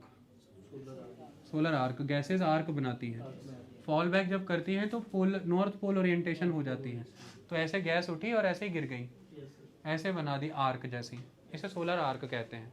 वही बात समझ में। अब ये जो पर्टिकुलर सोलर ज्वाला जो उठी थी, इसी को कहते हैं सोलर फ्लेयर, एक आग की ज्वाला सी उठी है। ये सोलर फ्लेयर जब उठेगी, उठने का मतलब यहाँ पर क्या है, मैंने अभी बताया कि गैस चार्ज्ड पार्टिकल्स हैं, गैस के अंदर चार्ज्ड पार्टिकल्स हैं, तो गैस एक तरह की मैग्नेटिक गैस है, तो मतलब एक तरह की मैग्नेटिक फील्ड है। जब वो मैग्नेटिक फील्ड बाहर की तरफ आएगी ना, ये बिल्कुल रबड़ बैंड की तरह आती है, इस तरह से बाहर आएगी,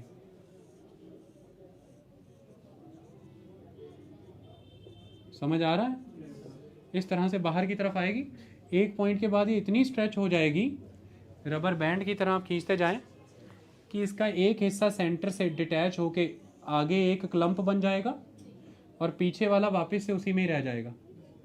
ये इतनी की स्ट्रेच हो जाएगी कि मिड से आगे का हिस्सा एक पानी की बूंद की तरह, एक क्लम्प की तरह कट के आगे निकल जाएगा और ये पीछे रह जाएगी।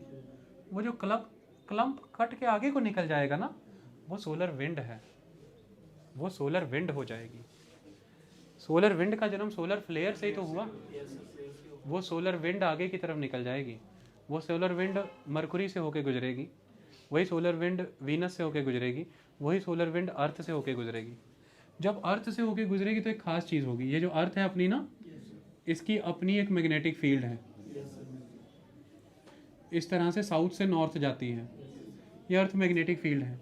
तो जब वो सोलर विंड, ये सोलर क्लम्प, ये जो मैग्नेटिक क्लम्प है जो कि एक तरह का किसके साथ आया है, ये चार्ज्ड गैस है, प्लाज्मा, सन का प्लाज्मा, ये जब आ रहा मैग्नेटिक फील्ड को, बेटा देखोगे तो नहीं अब, है ना, ऐसे कह रहे हो ओ मैग्नेटिक फील्ड आ रही है, आएगा तो कुछ बादल जो होता है बेटा, बादल, बदलियाँ, बादल से बिजली गिरती सुनी, बादल में बिजलियाँ गिरती सुनी, बादल है तो बिजली है ना भाई, बादल में चार्ज है ना, तो बिजली बनी ना, समझ रही है बात। इसी तरह से ये एक क्लम्प आएगा ना गैस का, मैग्नेटिक फील्ड ही आ रही है एक तरह से आपकी तरफ, और वो जो क्लम्प आएगा जब वो आकर के आपकी अर्थ की मैग्नेटिक फील्ड से टकराएगा, अर्थ में भी मैग्नेट है, मैग्नेटिक फील्ड है, उसमें भी मैग्नेटिक फील्ड है, दोनों से जब जैसे ही ये क्लम्प आकर के इससे टकराएगा, अर्थ की मैग्नेटिक फील्ड एक यूनिक चीज़ करेगी, यहाँ से इसका सिरा खुल जाएगा और ये स्ट्रेच होगी इस दिशा में, अर्थ की मैग्नेटिक फील्ड के सिरे खुल जाएंगे और ये इस दिशा में स्ट्रेच हो जाएगी, उसके साथ मिल करके। प्रोटेक्शन के लिए कुछ लेयर्स मैग्नेटिक फील्ड की रहेंगी, लेकिन मेजॉरिटी लेयर्स खुल करके उसके साथ ही चली जाएंगी। जैसे कोई आए, मैं ऐसे खड़ा था, उधर से कोई आया, उसने मेरा हाथ पकड़ा और खोल के पीछे कोई ले गया मुझे, ऐसे उधर से आया, मेरा हाथ खोला और पीछे कोई ले गया, तो ये इस तरह से स्ट्रेच हो जाएंगी इस तरफ। लेकिन जब स्ट्रेच होने के बाद ये यहाँ पर जॉइंट हो जाएंगी अर्थ की मैग्नेटिक फील्ड, तो वो क्लम्प तो आगे निकल जाएगा, लेकिन उसके पार्टिकल और मैग्नेटिक फील्ड के पार्टिकल इंटरेक्ट कर चुके हैं, तो अर्थ की मैग्नेटिक फील्ड वापस आएगी अपनी जगह पे, और जैसे ही वो क्लम्प आगे निकल जाएगा, अर्थ की मैग्नेटिक फील्ड वापस आना चाहेगी, उसमें जो सारे पार्टिकल्स हैं वो सारे के सारे पार्टिकल्स आ करके गिरेंगे नॉर्थ पोल और साउथ पोल इस रीजन में, क्योंकि यहाँ पर मैग्नेटिक फील्ड मिनिमम होती है, क्योंकि यहाँ पे डिप कर रही है ना मैग्नेटिक फील्ड। जैसे ही वो इस रीजन में आएंगे पार्टिकल्स, तो यहाँ पर अवेलेबल हल्की गैसेस जैसे ऑक्सीजन और बाकी चीज़ें, उनसे वो जब इंटरेक्ट करेंगे तो ल्यूमिनेसेंस क्रिएट होता है एक, और वो होता है ऑरोरा। अगर नॉर्थ में है तो ऑरोरा बोरेलिस, साउथ पोल में है तो ऑरोरा ऑस्ट्रेलिस, ऑरोरा। तो ऑरोरा के इवेंट अगर बढ़ रहे हैं तो इसका मतलब ये है कि सोलर विंड बढ़ रही है, मतलब सोलर फ्लेयर बढ़ रही है। तो ऑरोरा के बढ़ते इवेंट इस बात के घोतक हैं, इस बात का एक सिंबल है कि क्या बढ़ रहे हैं, सोलर विंड्स बढ़ रही हैं। आई बात समझ में?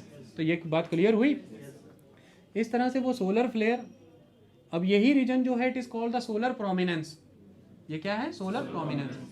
अब मैंने आपको ये बात बताई कि ये तो इस तरह से स्ट्रेच हो रहा था, तो एक क्लैंप तो टूट के आगे चला गया, बाकी वो सर्कल मेंटेन रहा। तो जब गैसेस निकलती हैं, एनर्जी तो डिसिपेट हो गई, बट वो अब लेस एनर्जी ओरिएंटेड गैसेस वापस आकर के गिरी हैं। तो ऐसे कन्वेक्टिव सेल्स बन रहे थे, है ना। इन कन्वेक्टिव सेल से यहाँ से तो एनर्जी निकली, किसके साथ? प्लाज्मा के साथ। प्लाज्मा चार्ज्ड गैसेस, एनर्जी तो चली गई, गैसेस वापस से आकर के गिरेंगी, कुछ चली जाएंगी कुछ गिरेंगी, और ऐसे ऐसे अगर ये चल रहा है सिस्टम तो वो यहाँ सेंटर में आके गिरेंगी, क्योंकि ये तो पहले ही हाई हीट है, हाईली चार्ज है, तो वो आकर के सेंटर में गिरेंगी जब, तो अल्टीमेटली सपोज कीजिए ये एक रीजन है, ये एक रीजन है कन्वेक्टिव सेल का, यहाँ से गैस निकली थी, यहाँ से गैस निकली थी, अब वापस फॉल बैक करेगी, गिरेगी यहाँ पे, कहाँ पे? यहाँ पे। जिस रीजन में वो आकर के गिरेगी फोटोस्फेयर में, नेचुरली वहाँ पर तो अब टेम्परेचर कम ही हो गया, क्योंकि गैस जब निकली थी तो गर्म थी, अब ठंडी होके वापस आई है। As compare to simultaneous, as compare to adjacent to regions, वहाँ पर अभी भी हीट ज़्यादा है, तो जहाँ पर वो आकर के गिरेगी वो एज कम्पेयर टू अपने साथ के रीजन के कंपैरेटिवली गर्म हो जाएगा, सॉरी साथ के रीजन के कंपैरेटिवली ठंडा हो जाएगा, तो इसलिए ये कहलाएगा कूलर पैचेस। अगर आप टेम्परेचर के बेसिस पे कहें तो ये कूलर पैच है, लेकिन अब यहाँ पर टेम्परेचर कम है तो ल्यूमिनेसेंस उतना ही कम होगा, क्योंकि ये लो एनर्जी रीजन है और ये हाई एनर्जी रीजन है इसके साथ वाले, तो इसकी वजह से यहाँ से ज़्यादा लाइट एमिनेट होती दिखेगी एज कम्पेयर टू दिस, तो ये कहलाएगा लाइट के माध्यम से सन स्पॉट। ये सन स्पॉट हुआ लाइट के कॉन्टेक्स्ट में, और ये कूलर पैच हुआ टेम्परेचर के कॉन्टेक्स्ट में। अब जितना बड़ा ज़्यादा सन स्पॉट उतनी ज़्यादा सोलर विंड ना, क्यों? क्योंकि जितनी ज़्यादा सोलर फ्लेयर होगी उतनी ज़्यादा बड़ी क्लम्प बनेगा, वो क्लम्प जितना बड़ा वो क्लम्प होगा उतनी ही ज़्यादा एनर्जी डिसिपेट हुई और गैसेस वापस गिरी, जितनी ज़्यादा गैसेस वापस गिरेंगी उतना ही बड़ा कूलर पैच बनेगा, और जितना बड़ा कूलर पैच है वही एक तरह का सनस्पॉट है, तो जितना बड़ा सनस्पॉट उतनी ज़्यादा सोलर विंड। और ये हुआ क्या है यहाँ पर एक्चुअली में, ये दोनों रीजन जो सराउंडिंग रीजन है यहाँ पर ज़्यादा हाई एनर्जी रीजन है, मतलब यहाँ पे प्लाज्मा ज़्यादा एक्टिव है, यानी कि यहाँ पर ज़्यादा आयोनाइज्ड गैस है, मतलब यहाँ पे मैग्नेटिक फील्ड ज़्यादा है, जो तो सेंट्रल रीजन है यहाँ पर मैग्नेटिक फील्ड फिर कम है, ये लेस मैग्नेटिक फील्ड जोन्स हैं। ओके, तो less magnetic field region, cooler patches, sun spots, ये सारी कहानी बनती है, तो सोलर विंड बनती हैं। आई बात समझ में? और यही सोलर विंड आकर के जब आपके एटमॉस्फेयर से गुजरती हैं, तो आपका एटमॉस्फेयर डेंस है अर्थ का, और जब ये उसके साथ टकराती हैं तो फ्रिक्शन क्रिएट होती है, उस फ्रिक्शन से साउंड क्रिएट होते हैं, जैसे कोई सीटी बजा रहा है, विसल्स, इसलिए इसको विसलिंग इफेक्ट कहते हैं। और जो सैटेलाइट्स हैं आप उनके थ्रू कम्युनिकेट करते हैं, और जो भी सैटेलाइट कम्युनिकेशन अर्थ के थ्रू हो रहा है उसमें फिर वो डिस्टॉर्शंस आते हैं फ़ोन कॉल्स और बाकी चीज़ों में, इसे कहते हैं विसलिंग डिस्टर्बेंसेस। ये विसलिंग डिस्टर्बेंसेस हैं। देखिए आपके स्पेस वेदर कितने बड़े लेवल पे प्रभावित कर रहा है आपके टेलीकम्युनिकेशन नेटवर्क को और बाकी चीज़ों को, तो ये सोलर विंड सिस्टम हुआ, सोलर प्रोमिनेंस सिस्टम हुआ। ये जो क्लम्प आया है आंधी की तरह, सोलर स्टॉर्म ही है ना एक तरह का, ये सोलर स्टॉर्म सिस्टम हो गया, और यही सोलर फ्लेयर भी है, और अल्टीमेटली ये सारा प्रोसेस इस तरह से चलता रहता है। अब देखिए पार्कर प्रोब के मुताबिक क्या क्या चीज़ें सरफेस पे आई हैं, उनको समझने के लिए एक चीज़ और समझ लेते हैं। देखिए इतना तो आप सब जान चुके हैं कि सन बहुत सारी चीज़ों का सोर्स है, मैग्नेटिक फील्ड का सोर्स है, मैग्नेटिक फील्ड लाइंस हमें ऑब्जर्व होती हैं जब हम खास तरह के इक्विपमेंट्स यूज़ करते हैं। कोरोना का सोर्स है, कोरोना जो कि एक हेलो ओरिएंटेड स्फीयर है वहाँ के क्रोमोस्फीयर का। कोरोना क्या होता है वो अभी समझ आ जाएगा। तो ये सारी चीज़ों को अगर हम देखें तो कुछ चीज़ें हैं जो बहुत यूनिक हैं सन से रिलेटेड। आज के लेक्चर के मुताबिक जितना समझना चाहिए वो मैं समझाने जा रहा हूँ।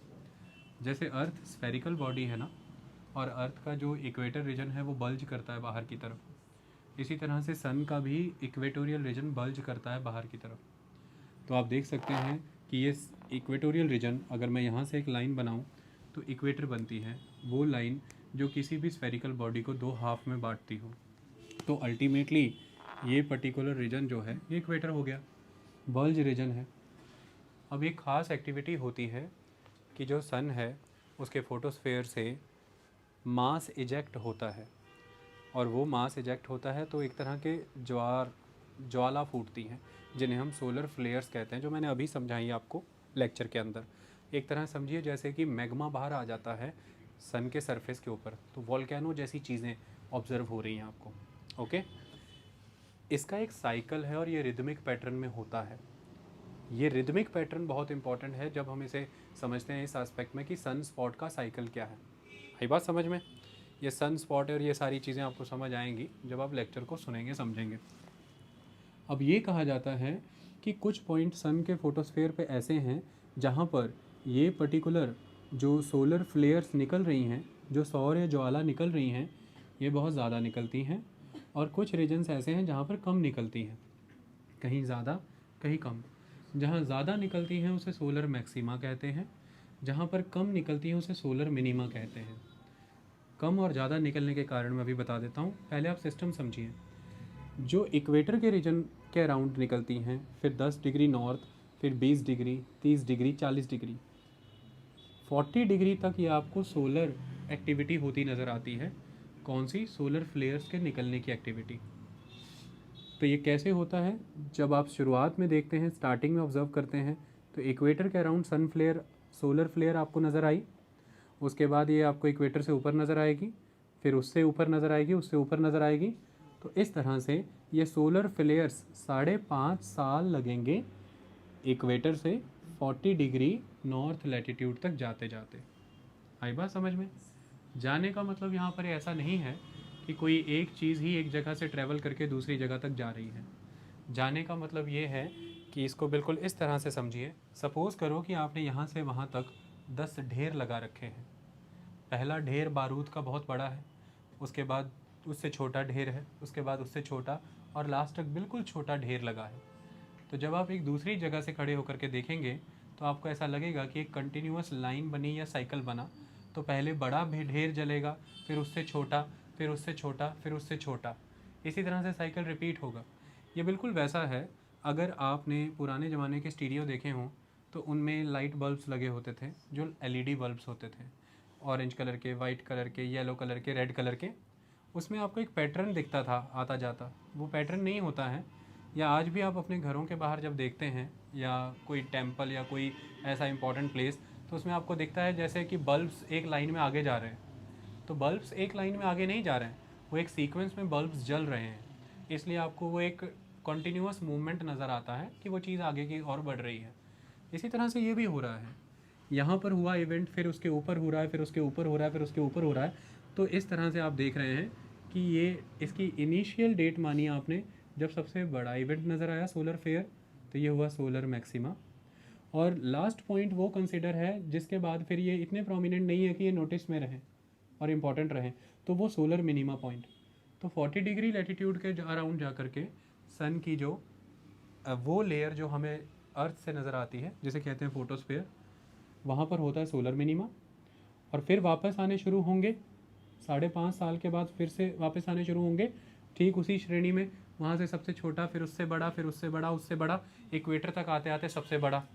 तो वापस आप 5.5 साल आने में लेंगे तो यहाँ हो जाएंगे 11 साल। तो टोटल ये 11 साल है जब आपको फर्स्ट सोलर मैक्सिमा के बाद फिर से दूसरा सोलर मैक्सिमा दिखता है। तो इसको लेमैन लैंग्वेज में ऐसा कह देते हैं कि सन स्पॉट एक्टिविटी 11 साल पे रिपीट होती है। इसको लेमैन लैंग्वेज में ऐसा कह देते हैं कि सन स्पॉट एक्टिविटी 11 साल पे होती है। एक्चुअली में वो 11 साल पहले इक्वेटर पे दिखी थी अपन को, और उसके बाद फिर वो ऊपर की तरफ गई 40 डिग्री लैटिट्यूड की तरफ, वापस से फिर 5.5 साल लेकर के वो वापस की तरफ आई है। तो वो 11 साल इस तरह से पूरे हैं, 5.5 साल जाने में, 5.5 साल आने में। आई बात समझ में? तो वो हो गया आपका एक पूरा का पूरा sun spot cycle. Sun spot cycle, one sun spot cycle of 11 years. Last sun spot cycle जो आपका शुरू हुआ है ये 23, अब सन स्पॉट साइकिल्स तो सदियों से हो रहे हैं, लेकिन हमें नोटिस तो कभी ना कभी से ही हुए होंगे। तब से लेकर के अब तक 23 सन स्पॉट साइकिल्स हो गए हैं, और 2015 में 23rd सन स्पॉट साइकिल मुकम्मल हुआ।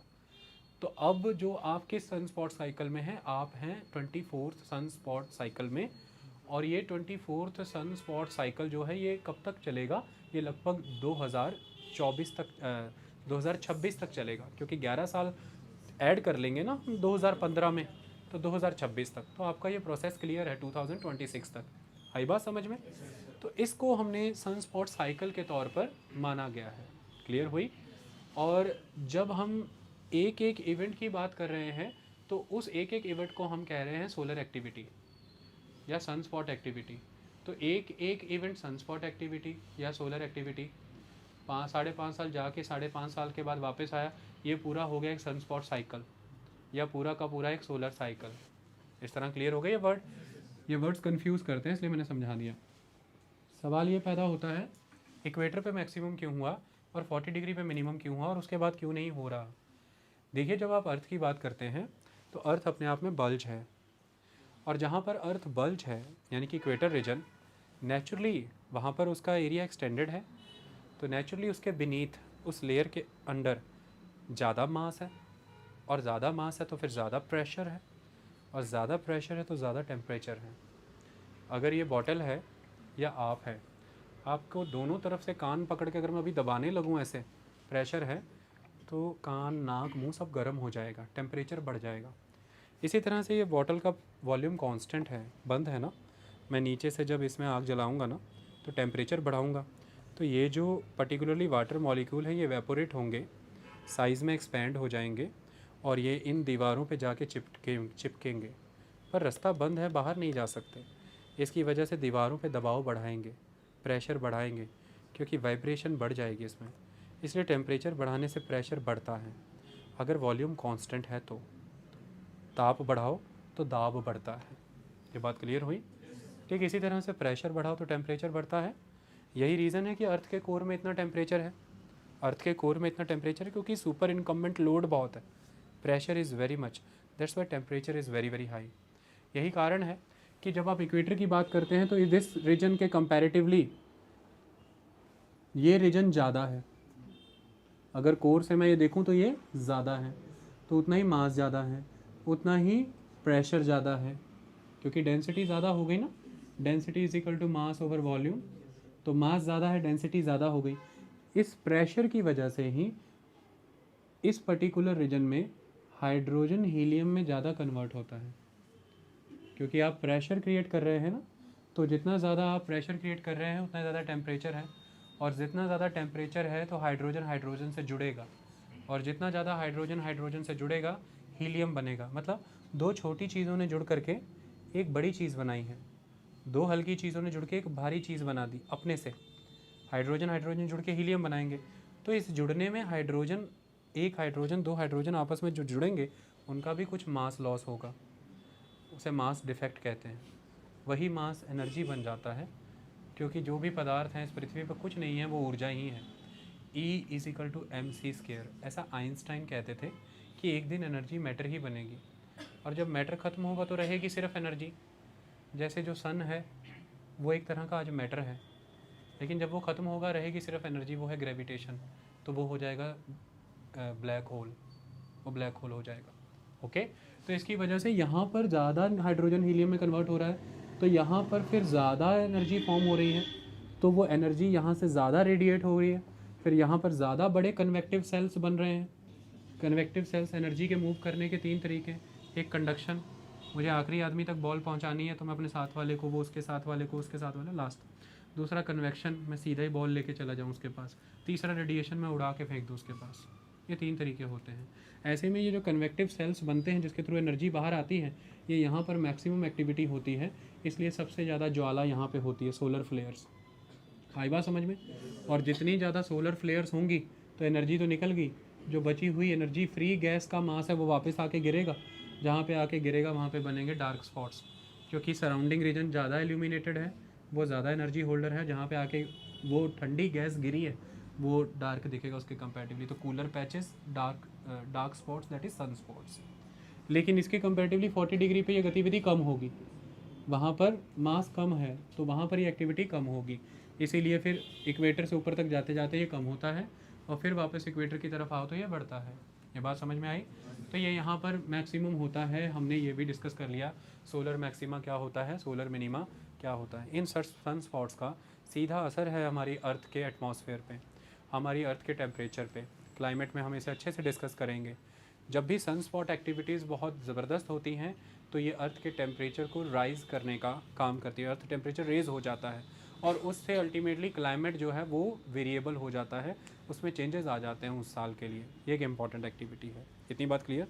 ऐसा माना जाता है कि समवेयर अराउंड जब आपने हिस्ट्री पढ़ी थी तो हिस्ट्री में एक रीज़न ये भी था कि यूरोपियंस पूरे वर्ल्ड को इसलिए भी जीतना चाह रहे थे क्योंकि बहुत स्ट्रॉन्ग आइस एजेस आ चुकी थी यूरोप में, मैंने पढ़ाया है।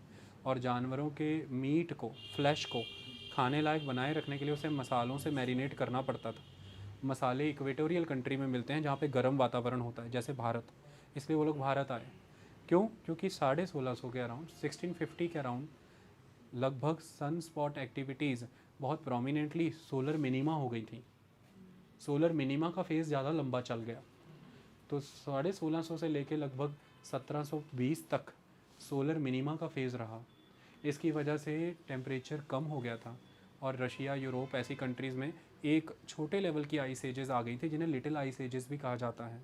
इसकी वजह से ही उन लोगों को पूरे विश्व भर के इक्वेटोरियल कंट्रीज़ में जाना पड़ा स्पाइसेस और बाकी चीज़ें लेने के लिए, क्योंकि ग्रासलैंड्स बचे नहीं थे जहाँ पर जानवर ग्रेजिंग कर पाएँ पेस्टोरलिस्ट के तौर पर। अब जब घास चरने वाले मैदान ही नहीं है तो जानवर भी मर जाएगा। ऐसे में फिर जानवर को मरने के बाद भी खाने लायक बनाए रखने के लिए, उसकी शेल्फ़ लाइफ बढ़ाने के लिए उसे मसालों से मैरिनेट करना पड़ता है, जैसे अचार डालते हैं हम, ताकि वो 1-1.5 साल तक चल सके। तो इसलिए मसालों की मांग काफ़ी रहती थी। ये सारा कुछ इतना समझ आया जितना मैंने अभी आपको बताया। चल के आई है मोटे तौर पे। सबसे पहला द डस्ट फ्री जोन, ये क्या है? देखिए ये बात तय है और ये साइंटिस्टों को क्लियर था आज दिन तक कि स्पेस में एक डस्ट जोन है। स्पेस में एक डस्ट है, इसे कॉस्मिक डस्ट कहते हैं। इसका प्रमाण यहाँ मिलता है कि आप अर्थ से भी इसे देख सकते हैं और देखने का एक नमूना ये है कि लाइट यहाँ पे स्कैटर करती है। तो यूपीएससी ऐसे क्वेश्चन पूछ चुका है और पीसीएस में तो बहुत बार आते हैं कि हमें कॉस्मिक डस्ट का किस वजह से पता लगता है? लाइट की स्कैटरिंग से, स्कैटरिंग इफेक्ट होता है, इस वजह से पता लगता है। इस बात का ध्यान रखना, छोटी छोटी बातें। तो हमने क्या बड़ा अचीव कर लिया? हमें पहले दिन से पता था कि डस्ट फ्री जोन है।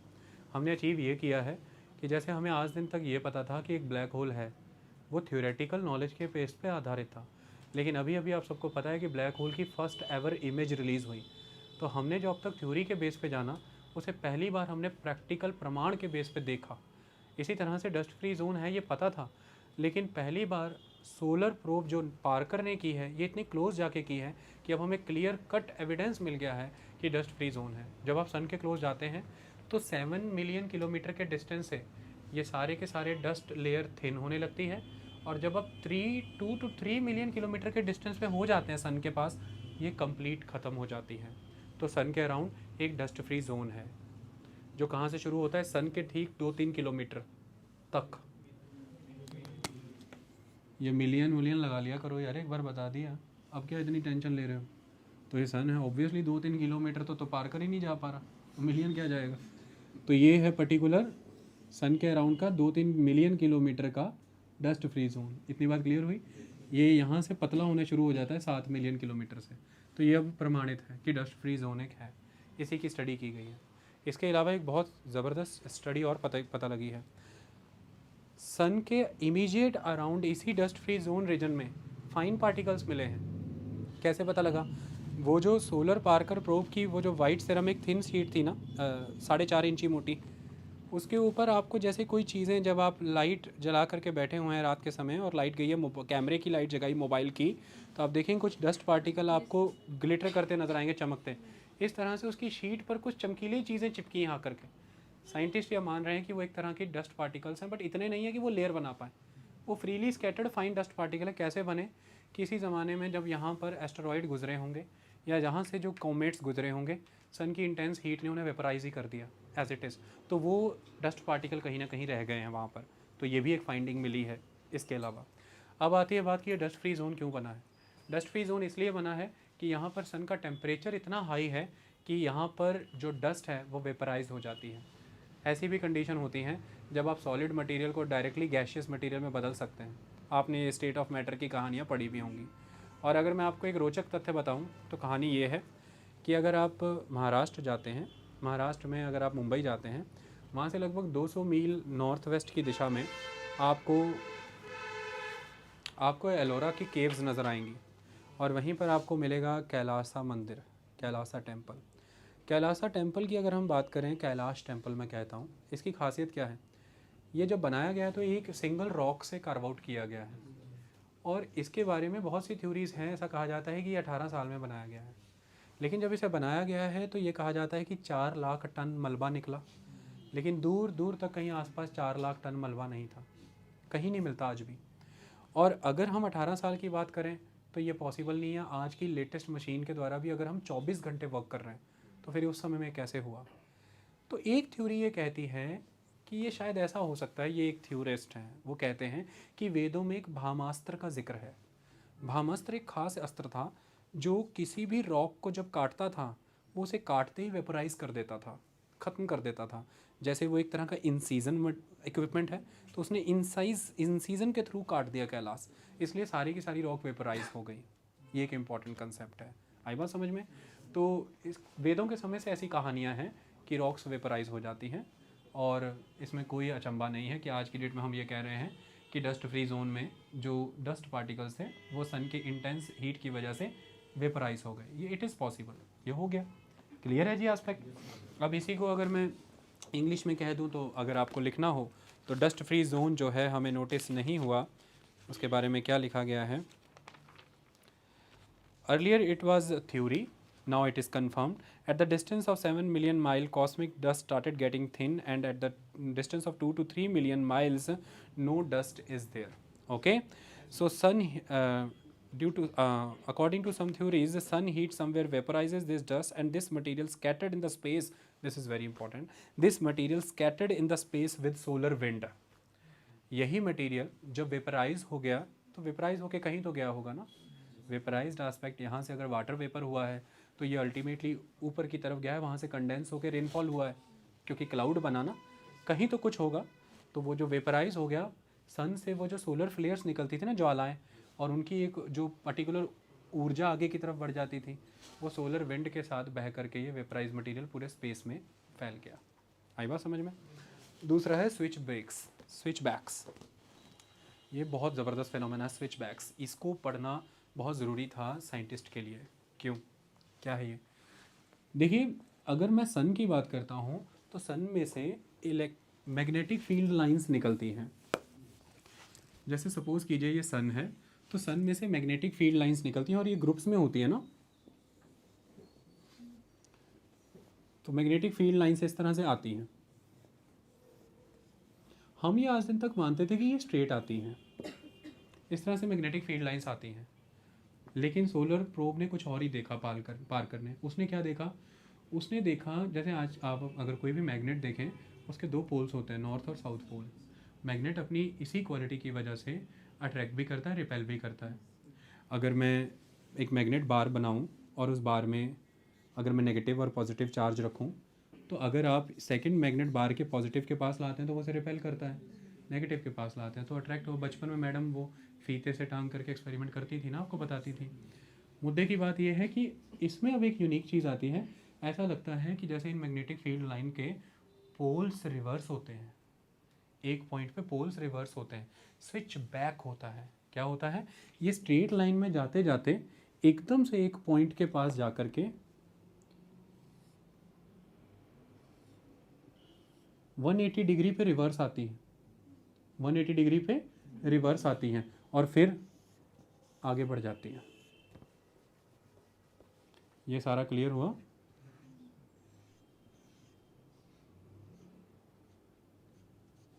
वन 180 डिग्री पे रिवर्स आई और फिर चली गई आगे।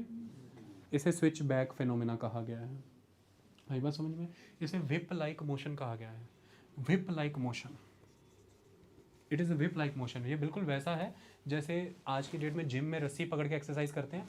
आप रस्सियों को ऐसे ऐसे उछलाते हैं तो वो रस्सी एक डिस्टेंस पे जा करके वो ऐसे पूरा विप लाइक मोशन करती है। तो ये भी विप लाइक मोशन देखा गया, पहले ये पता नहीं था। इसकी बहुत प्रोमिनेंस है। क्या पता लगा हमें इसके विप लाइक मोशन से? हमें ये पता लगा कि जब हम मरकुरी की बात कर रहे थे तो मरकुरी सन से सबसे क्लोज है, मरकुरी के ऑर्बिट के अंदर मैग्नेटिक फील्ड लाइंस का बिहेवियर कुछ है, मरकुरी के ऑर्बिट के बाहर मैग्नेटिक फील्ड लाइंस का बिहेवियर बिल्कुल अलग है। तो मतलब मैग्नेटिक फील्ड लाइंस ने मरकुरी के अंदर अपने आप को 180 डिग्री या उससे ज़्यादा पे भी एक बार टर्न बैक किया, स्विच बैक किया और फिर आगे की तरफ बढ़ी हैं। इससे ये पता लगता है कि मैग्नेटिक फील्ड यहाँ पर इम्पैक्ट हुई है।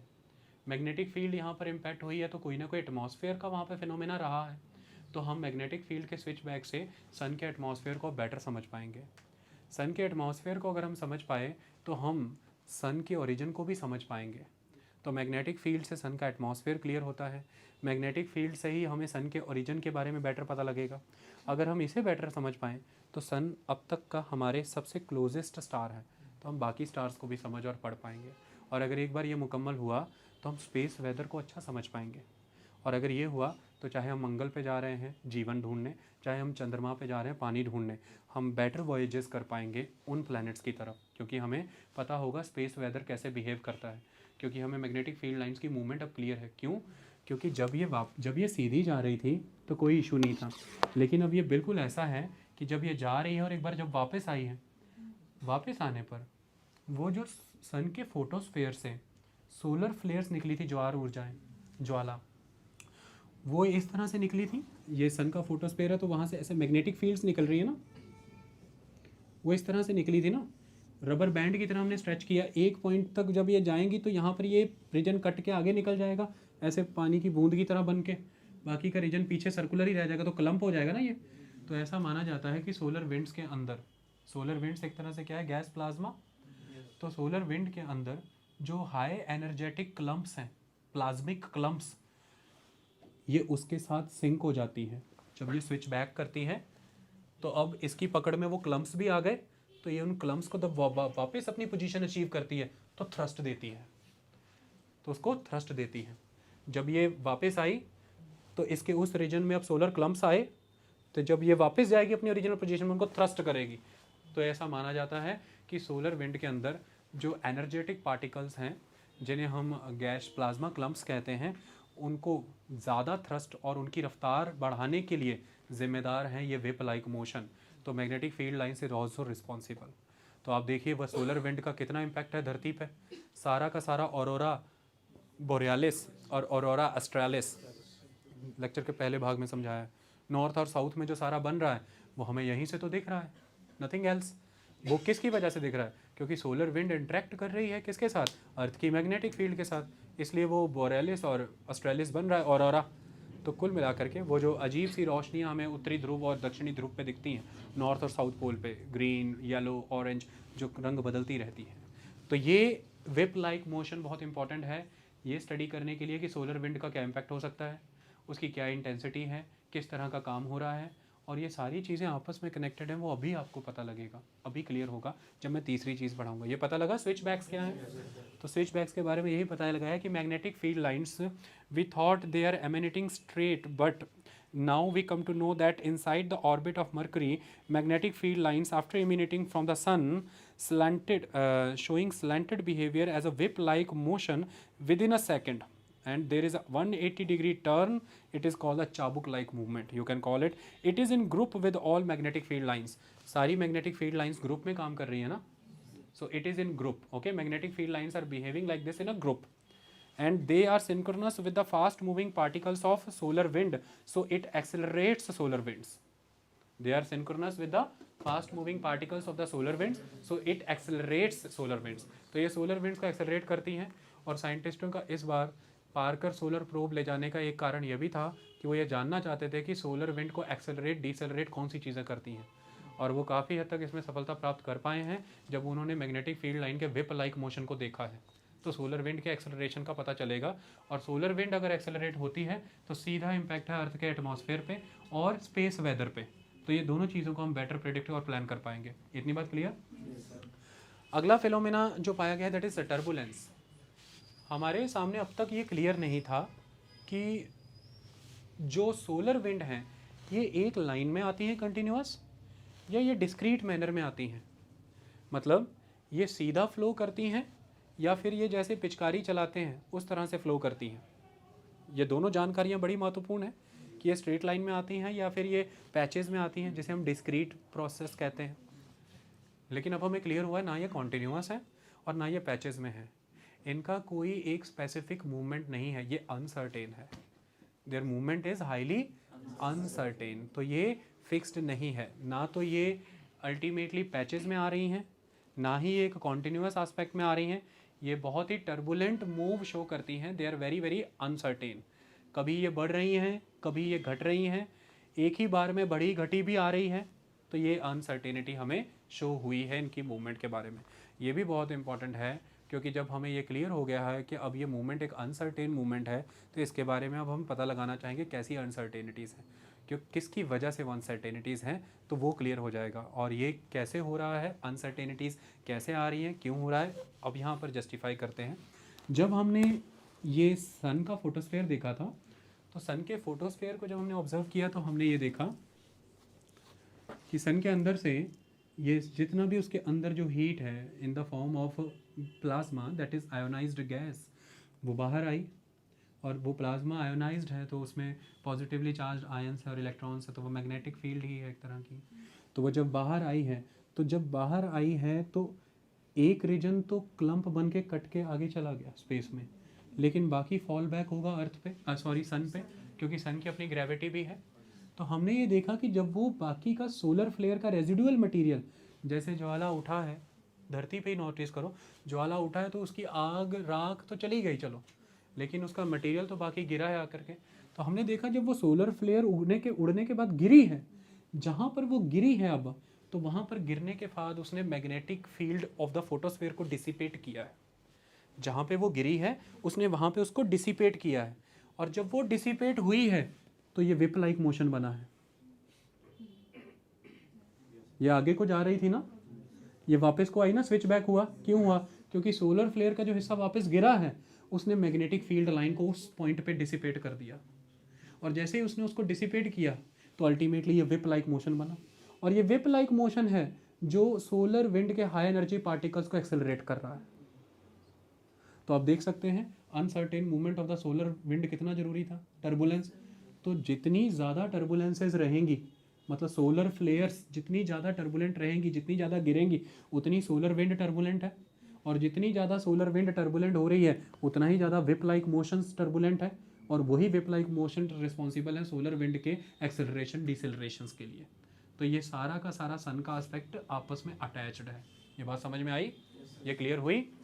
तो कुल मिलाकर के जहाँ पर, क्योंकि अगर सिंपल भाषा में मैं एक अगर यहाँ पे सन बनाऊँ, आपको ये लगे कि कैसे डिसिपेट कैसे हो गया, तो इसको सिंपल समझो कि जब सन के इंटीरियर स्ट्रक्चर से हीट बाहर की तरफ आ रही है तो वो किस तरह से आ रही है, वो बिल्कुल ऐसे आ रही है, सिंपल एस्पेक्ट है। जैसे आपने चाय का पतीला चढ़ा रखा है, उसको कन्वेक्शन है ना भाई, कन्वेक्शन क्या होता है कि एक पार्टिकल अपनी ऊपर जो ऊष्मा धारण किए है, एनर्जी धारण किए है, वो पार्टिकल खुद ही जाके दूसरे पार्टिकल को एनर्जी दे रहा है कि ले ले, है ना। जैसे मैं बॉल खुद ही लास्ट प्लेयर को दे रहा हूँ ना, तो इसमें क्या हो रहा है कि अर्थ के वो जो पतीला है पानी का, उसके बॉटम पे जो वाटर मॉलिक्यूल्स हैं, पार्टिकल्स हैं, वो सबसे पहले हीट रिसीव करेंगे, तो वो खुद ही ऊपर की तरफ आ रहे हैं ना, और ऊपर की तरफ आकर के एटमॉस्फेयर को हीट दे के ठंडे होके फिर वापस गिर रहे हैं नीचे पतीले में। तो चाय जो रिज दी है, जब चाय जो उबल रही है तो कैसे उबल रही है, सेंटर से बाहर की तरफ आ रहा है ना, तो एक वर्ल बन रहा है ना, ये साइकिल होता है ना। अर्थ के लिथोस्फेयर के अंदर भी ऐसे ही कन्वेक्टिव सेल बन रहे हैं, इससे हमारे कॉन्टिनेंट्स मूव करते हैं। और हर साल इंडिया जो है, Indian plate 5 centimetre northward move कर रही है, इसलिए हर साल हिमालय 5 सेंटीमीटर ऊंचा हो रहा है, इसलिए नदियाँ अपनी खाइयाँ और गहरी कर रही हैं, इसे कह रहे हैं यूथफुल रिवर्स। आई बात समझ में। तो ये ऐसे चाय का पतीला, अब आओ शादी का पतीला, शादी के दिनों में बड़ा पतीला, उसमें आग जलाओ, देखना पतीला क्या हो क्या रहा है, मटेरियल तो कुछ नहीं। अगर जांचना है तो उसको जांचने के लिए बस हल्की सी इंक या हल्दी डाल देना, हल्की सी इंक, तो देखना हल्दी का मूवमेंट किधर से किधर को वो मूव कर रही है, आपको क्लियर हो जाएगा। तो ऐसे में अगर नीचे से आग और जला दें तो वो सेंटर से और उबाला बाहर को आए, एक समय में ऐसा आ जाएगा कि उसके कुछ छींटे उड़ के आपके शरीर पे भी पड़ने लगेंगे, वो इतना उबलेगा। तो मतलब वो जो उसका पूरा माउथ था ना पतीले का, वो सन का वो सन का वो समझ लो फोटोस्फेयर, मतलब इतनी आग है कि फोटोस्फेयर की लिमिट कोई क्रॉस कर गया, जलजला फूट रहा है। तो एक समय के बाद उसके ऊपर आप खड़े हो तो स्टीम की एनर्जी से आग भी जल सकती है, लेकिन आग नहीं छू, आपको पानी नहीं छुआ सीधा, पानी तो उछल के फिर गिर गया, लेकिन उसकी आग आपकी आंख तक आ गई, वो सोलर विंड है। जो पानी वापस पतीले में गिर गया वो सोलर फ्लेयर है, ज्वाला। आई बात समझ में? तो अब मैं ये पूछना चाह रहा हूँ आपसे कि जो पानी ऊपर तक उछला था, वो पानी जहाँ गिरेगा वहाँ ठंडा इलाका होगा ना, एज कम्पेयर साइमल्टेनियसली जहाँ से पानी उछल रहा है ना। और मैंने बताया कि सन क्या है, ये गैस है।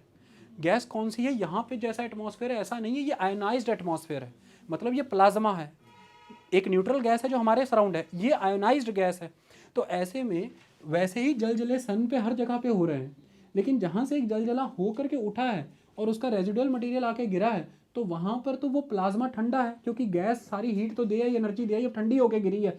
तो प्लाज्मा ही जब ठंडा है तो उसमें मैग्नेटिक चार्ज भी उतना ही कम होगा, तो मैग्नेटिक एनर्जी वहाँ पे फिर कम हो गई ना as compare to side wise areas, उसके बगल के एरियाज। इसको कहते हैं मैग्नेटिक फील्ड का डिसिपेट हो जाना। यही सन स्पॉट है, यही सन स्पॉट है।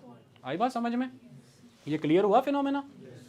क्योंकि बाकी के तो जल रहे हैं ना अभी भी, वो ज़्यादा ल्यूमिनेंस में है ना, वो ज़्यादा प्लाज्मा हीट है ना, वहाँ पे आयोनाइज्ड वर्जन ज़्यादा है, क्योंकि उन्होंने अभी एनर्जी अपनी डिसिपेट नहीं की है, तो वो ज़्यादा मैग्नेटिक हुए एज़ कम्पेयर टू जहाँ पे रेजिडुअल गिर रहा है। तो इसको मैग्नेटिक फील्ड डिसिपेशन कहते हैं।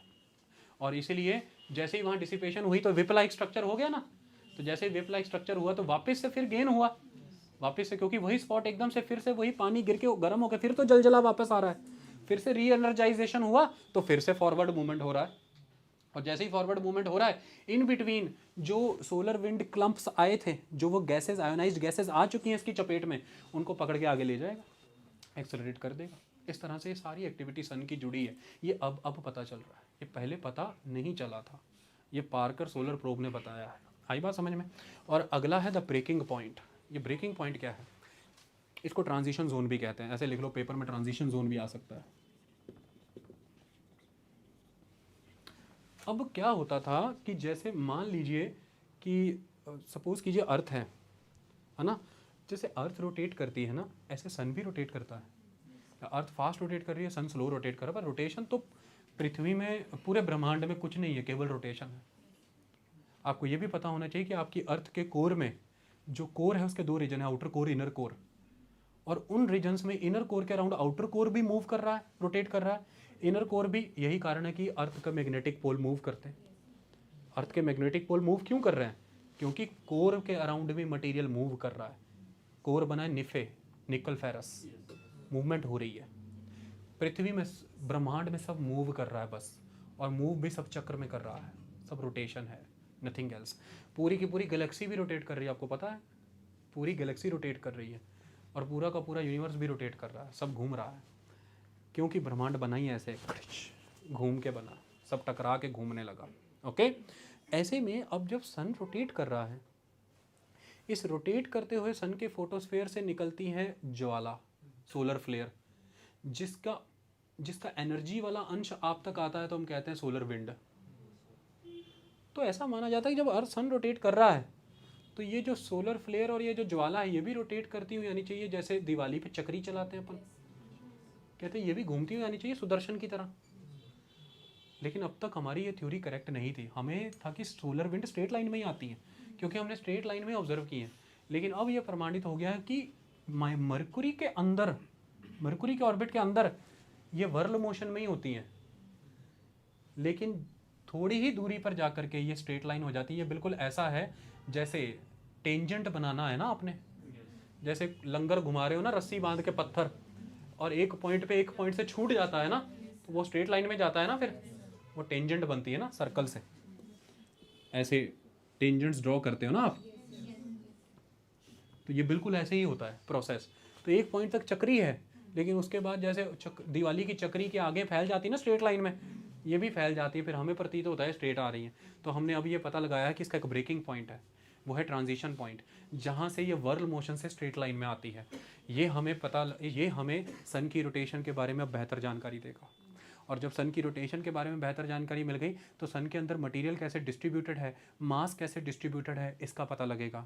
हमें पता लगेगा कि कितनी दूरी तक ये रोटेशन में, वर्ल में है, उसके बाद क्यों स्ट्रेट होती है, तो ट्रांजिशन जोन क्या है, क्यों उसी जोन में ट्रांजिशन होती है। कोई एटमॉस्फेयर में चेंज आ रहा है सन के, या टेम्परेचर में वेरिएशन है, प्रेशर में वेरिएशन है, डेंसिटी में वेरिएशन है। ये अगर हम पढ़ पाए तो दूसरे सितारों को, तारों को पढ़ने में मदद बहुत मिलेगी। तो इससे भी हम इस चीज़ का पता लगा पाएंगे। आई बात समझ में? तो इसको ट्रांजिशन जोन और ब्रेकिंग पॉइंट कहा गया है। इसके बाद आते हैं स्मॉल पार्टिकल्स इवेंट। अब तक हमें ये तो पता था अभी जो सारे बता रहा हूँ सोलर फ्लेयर्स, अब तक हमें ये पता था कि सन में बड़े बड़े एक्सप्लोजन तो होते रहते हैं, तो आम बात थी, ये हमें थ्योरेटिकली पता था। लेकिन पहली बार हमने देखा कि बड़े एक्सप्लोजन होते हैं, लेकिन वो एक्सप्लोजन जो आपको अर्थ से कभी ऑब्जर्व हो ही नहीं सकते थे, वो पार्कर सोलर प्रोब ने ऑब्जर्व कर लिए। क्योंकि पार्कर सोलर प्रोब अभी पहुंचेगा वहाँ पर 6.2 मिलियन किलोमीटर के पास पहुंचेगा, लेकिन Parker solar probe already 27 million kilometre तक जाकर के आपको जानकारियाँ देने लगा है। अभी पहुंचेगा वो 6.2 मिलियन किलोमीटर, लेकिन वो देने लगा है, तो वो बहुत क्लोज है। इस समय वो मरकुरी के भी अंदर है, मरकुरी के भी अंदर होकर के सूर्य के चक्कर लगा रहा है, तो वो तो बहुत क्लोज चला गया। अब तक की जो सबसे क्लोजेस्ट चीज़ हम बेच सकते थे उससे 7 गुना अंदर चला गया है वो। ऐसे में उसने ये बताया है कि स्मॉल बिग एक्सप्लोजन की बजाय मल्टीपल स्मॉल एक्सप्लोजन्स हो रहे हैं, छोटे छोटे एक्सप्लोजन्स हो रहे हैं जो हाईली एनर्जेटिक पार्टिकल्स रिलीज कर रहे हैं, और वो इतनी बड़ी मात्रा में हो रहे हैं स्मॉल एक्सप्लोजन्स, और उनसे निकलने वाले स्मॉल पार्टिकल्स ये इतने फास्ट एंड स्विफ्ट हैं कि ये विद इन अ सेकेंड पूरे स्पेस को ट्रेवल करके भर रहे हैं। और अब तक इनसे हो रहा था सारे सैटेलाइट्स को नुकसान, ये डेंजरस है द स्मॉल पार्टिकल्स। तो द स्मॉल पार्टिकल इवेंट, क्योंकि इसका पता नहीं था हमें, तो इसे हम समझ नहीं पाते थे, क्योंकि हम बड़े इवेंट पे फोकस करते थे, तो हम रफ्तार भी उतनी ही मानते थे। जैसे सोलर विंड के बारे में कहा जाता है कि 18 घंटे में धरती तक पहुंचती है, कुछ कुछ लोग कहते हैं 3 दिन में पहुंचती है, तो हम उसी हिसाब से लगा करके बैठे हुए थे। लेकिन ये पता लगा कि बहुत मिलियंस स्मॉल एक्सप्लोजन हो रहे हैं, जिसमें से स्मॉल एनर्जेटिक पार्टिकल्स निकल रहे हैं जो कुछ ही क्षण में ट्रैवल करके आगे आ रहे हैं, और वह हैं जो सैटेलाइट को जलाने का, नष्ट करने का काम करते थे, उसके सिग्नल ख़राब करने का काम करते थे। इसलिए ये भी डिस्कवरी बहुत इंपॉर्टेंट है। अब आज के बाद इस पर जांच की जाएगी। तो पार्कर सोलर प्रोब मिशन का कंसेप्ट ही ये था कि उसने ये पता करना था कि भाई क्यों कैसे होते हैं एनर्जेटिक पार्टिकल मूवमेंट का मैकेनिज़्म क्या है, इनके डायनामिक्स क्या है, ये कैसे बनते हैं, कैसे ट्रैवल करते हैं, ये समझना था। उन्होंने देखना था कि भाई मैग्नेटिक फील्ड लाइंस का क्या मैकेनिज़्म है, क्या इनका स्ट्रक्चर है, कैसे ओरिजिन होती है, कैसे काम करती है, ये देखना था। उन्होंने देखना था कि भाई सोलर विंड कैसे मूव करती है, क्या इसका सिस्टम है, क्या मैकेनिज़्म है, ओरिजिन कहाँ से होता है, ये चीज़ें सब समझनी थी। और सबसे बड़ा रहस्य से पर्दा उठाना था कि भाई सन के फोटोस्फेयर का टेम्परेचर 6000 डिग्री सेल्सियस, उसके बाहर सन का एटमॉस्फेयर दैट इज़ क्रोमोस्फेयर, उसका टेम्परेचर 32,000 डिग्री सेल्सियस, उसके बाद corona temperature 27 lakh degree Celsius. ये कैसे होता है? फिजिक्स का सारा लॉ ही वायलेट हो गया, क्योंकि आप ये कहते हैं कि एनर्जी हाई से लो की तरफ फ्लो करती है, गर्म से ठंडे की तरफ जा रहा है, तो ये तो उल्टा हो रहा है। फोटोस्फेयर ज़्यादा गर्म होनी चाहिए थी, फिर उसके बाद क्रोमोस्फेयर कम गर्म होना चाहिए था, और फिर कोरोना तो बहुत ही कम होना चाहिए था। ये उल्टा है कि फोटोस्फेयर 6000 डिग्री सेल्सियस, क्रोमोस्फेयर, और इस पे भी रहस्य है, इस पे बहुत सी थ्योरी, इस पे भी अभी जांच होनी है। लेकिन हुआ क्या है, अब इसको मैं समझाता हूँ। देखो, ऐसा सपोज करो कि सपोज करते हैं कोई एक चादर है, आई बात समझ में? चादर है, और चादर को हमने इस तरह से तंबू लगा रखा है सर्कुलर, और उसके नीचे से चीज़ें बनती रहती हैं, उबल रही हैं, ज्वाला फट रही हैं, वो सिर्फ चादर तक ही जाके टच होती हैं तो चादर गर्म हो रही है, वो हो गई फोटोस्फेयर। और हम उस फोटोस्फेयर को ऊपर से टच करके देख रहे हैं तो बहुत गर्म, बहुत गर्म। ये बिल्कुल वैसा है जैसा आपने आजकल कांच के ढक्कन की कढ़ाइयाँ आती हैं, है ना, ओवन्स आते हैं, और वो भी इस तरह के ही होते हैं, डोम शेप, वो आपने रखे हैं, अंदर मटेरियल उबल रहा है, तो आपको समझने के लिए बस ऊपर कांच पे हाथ लगाना, लगा ना लेना, चमड़ा उधड़ जाएगा, लेकिन अगर किसी को लगाना है तो लगा सकते हैं। तो आप देखेंगे गर्म हो रहा है, गर्म हो गया। इसमें अब कई बार ये एक्टिविटी क्या हो रही है कि ये जो एक डोम लाइक स्ट्रक्चर है, जो फोटोस्फेयर है, कुछ पार्टिकल्स इतने ज़्यादा गर्म हैं, इतने ज़्यादा गर्म है, वो इतना अंदर मटेरियल हाई एनर्जी हो रखा है कि वो इतनी भी देर नहीं रुक रहा कि वो उस सरफेस को गर्म करे, वो उसे भेद के आगे निकल जा रहा है, वो उसे फाड़ के, जैसे उस पूरी के पूरी चद्दर में छेद हो करके मटेरियल बाहर निकल जा रहा है। और जब वो बाहर निकल जा रहा है तो उसने वो हीट जो फोटोस्फेयर को कंट्रीब्यूट करनी थी वो नहीं की, वो किए बिना सीधे बाहर आ गया। ये बिल्कुल ऐसा है जैसे अर्थ पे कंट्रीब्यूट किए बिना ही एक डक्ट के थ्रू सारा का सारा मैग्मा, अर्थ के अंदर का मैग्मा बाहर आ गया, और उसने एटमॉस्फेयर का टेम्परेचर राइज कर दिया as compare to the temperature of the surface of the earth. तो ये बिल्कुल ऐसा ही है कि अंदर का फ्लेयर्स, अंदर का मटेरियल एकदम से बाहर आ रहा है, और बाहर आकर के वो क्रोमोस्फेयर और उसके बाद कोरोना तक जा रहा है। अब हो क्या रहा है कि जब आप मटेरियल बाहर दे रहे हैं, अब मटेरियल जब आपने बाहर किया, काफ़ी हद तक मटेरियल वापस आ जाएगा और एनर्जी चली जाएगी, एनर्जी तो डिसिपेट नहीं होगी। इसी की वजह से फोटोस्फीयर पे आपको 2 टेम्परेचर जोन मिलते हैं, एक 6000, उसके बगल में ही 4000, फिर 6000, फिर 4000, फिर 6000, फिर 4000, ऐसा सिस्टम है। तो जो मटेरियल वापस गिर रहा है वो तो देखो ठंडा होकर गिर रहा है, फोटोस्फीयर को उल्टा ठंडा कर रहा है, लेकिन जो उसने हीट कंट्रीब्यूट कर दी वो एक्यूमुलेट हो रही है क्रोमोस्फेयर, और क्रोमोस्फेयर में ये इवेंट एक्यूमुलेट हो रहे हैं, वो फर्दर हीट कंट्रीब्यूट कर रहे हैं किसको, कोरोना को। तो ऐसा माना गया है कि जो क्यूमुलेटिव इफेक्ट है इन सोलर फ्लेयर्स का और हाई एनर्जी पार्टिकल्स का, ये as compare to photosphere chromosphere को एक्यूमुलेट हो रहे हैं, और क्रोमोस्फेयर में भी ये फोटोस्फेयर के ज़्यादा एक्यूमुलेट होकर के कोरोना में एक्यूमुलेट कर रहे हैं। तो सारी की सारी एनर्जी एक रीजन पे आके इकट्ठी हो रही है। आई बात समझ में? इसकी वजह से क्रोमोस्फेयर और क्रोमोस्फेयर के बाद कोरोना ज़्यादा गर्म है एज कंपेयर टू फोटोस्फेयर, और उल्टा दोनों उस एनर्जी को यूज करके ठंडा मटेरियल वापस फोटोस्फेयर को दे रहे हैं। तो इसलिए फोटोस्फेयर ठंडी है as compare to chromosphere and corona. आई बात समझ में? ये बिल्कुल ऐसा ही है जैसे कि आप कोई चीज़, आपने कोई बर्तन गर्म करने रखा हुआ है और उसकी एक हाइट पर आपने पहले एक ट्रांसपेरेंट लेयर रखी हुई है किसी चीज़ की, और उसके ऊपर एक और चीज़ रखी हुई है। अब अल्टीमेटली जो उसका सरफेस है वो जहाँ पर चीज़ें गर्म हो रही हैं वहाँ से सारा, क्योंकि आपको ये पता होना चाहिए कि स्टीम में ज़्यादा गर्मी है एज़ कम्पेयर टू गर्म पानी, क्योंकि स्टीम के अंदर लेटेंट हीट जो है वो स्टोर्ड रहती है। आई बात समझ में? लेटेंट हीट ऑफ वेपराइजेशन, तो वो उसके अंदर इवेपोरेशन स्टोर्ड है। अब अल्टीमेटली जब वो उन लेयर्स को मिल रही है तो फर्स्ट लेयर को वो बहुत हाई मात्रा में मिल रही है, अकोमुलेटेड हो रही है, और उसी से सेकंड लेयर तक वो जा रही है। तो अल्टीमेट एस्पेक्ट ये है कि जहाँ से वो आ रही है वहाँ पर टेम्परेचर इनफैक्ट कम है, क्योंकि रेजिडुअल मिल रहा है in the form of condensed water. Residual मिल रहा है उसी रीजन को in form of condensed water, तो वो तो उल्टा ठंडा कर रहा है। लेकिन वो उनको जो मिल रहा है उनको बदले में कोई नीचे से कंडेंस्ड ठंडा पानी नहीं मिल रहा, उनको गर्म ही गर्म मिल रहा है, नीचे से सब गर्म ही गर्म मिल रहा है, लेकिन वो बदले में जो दे रहे हैं वो ठंडा ठंडा दे रहे हैं।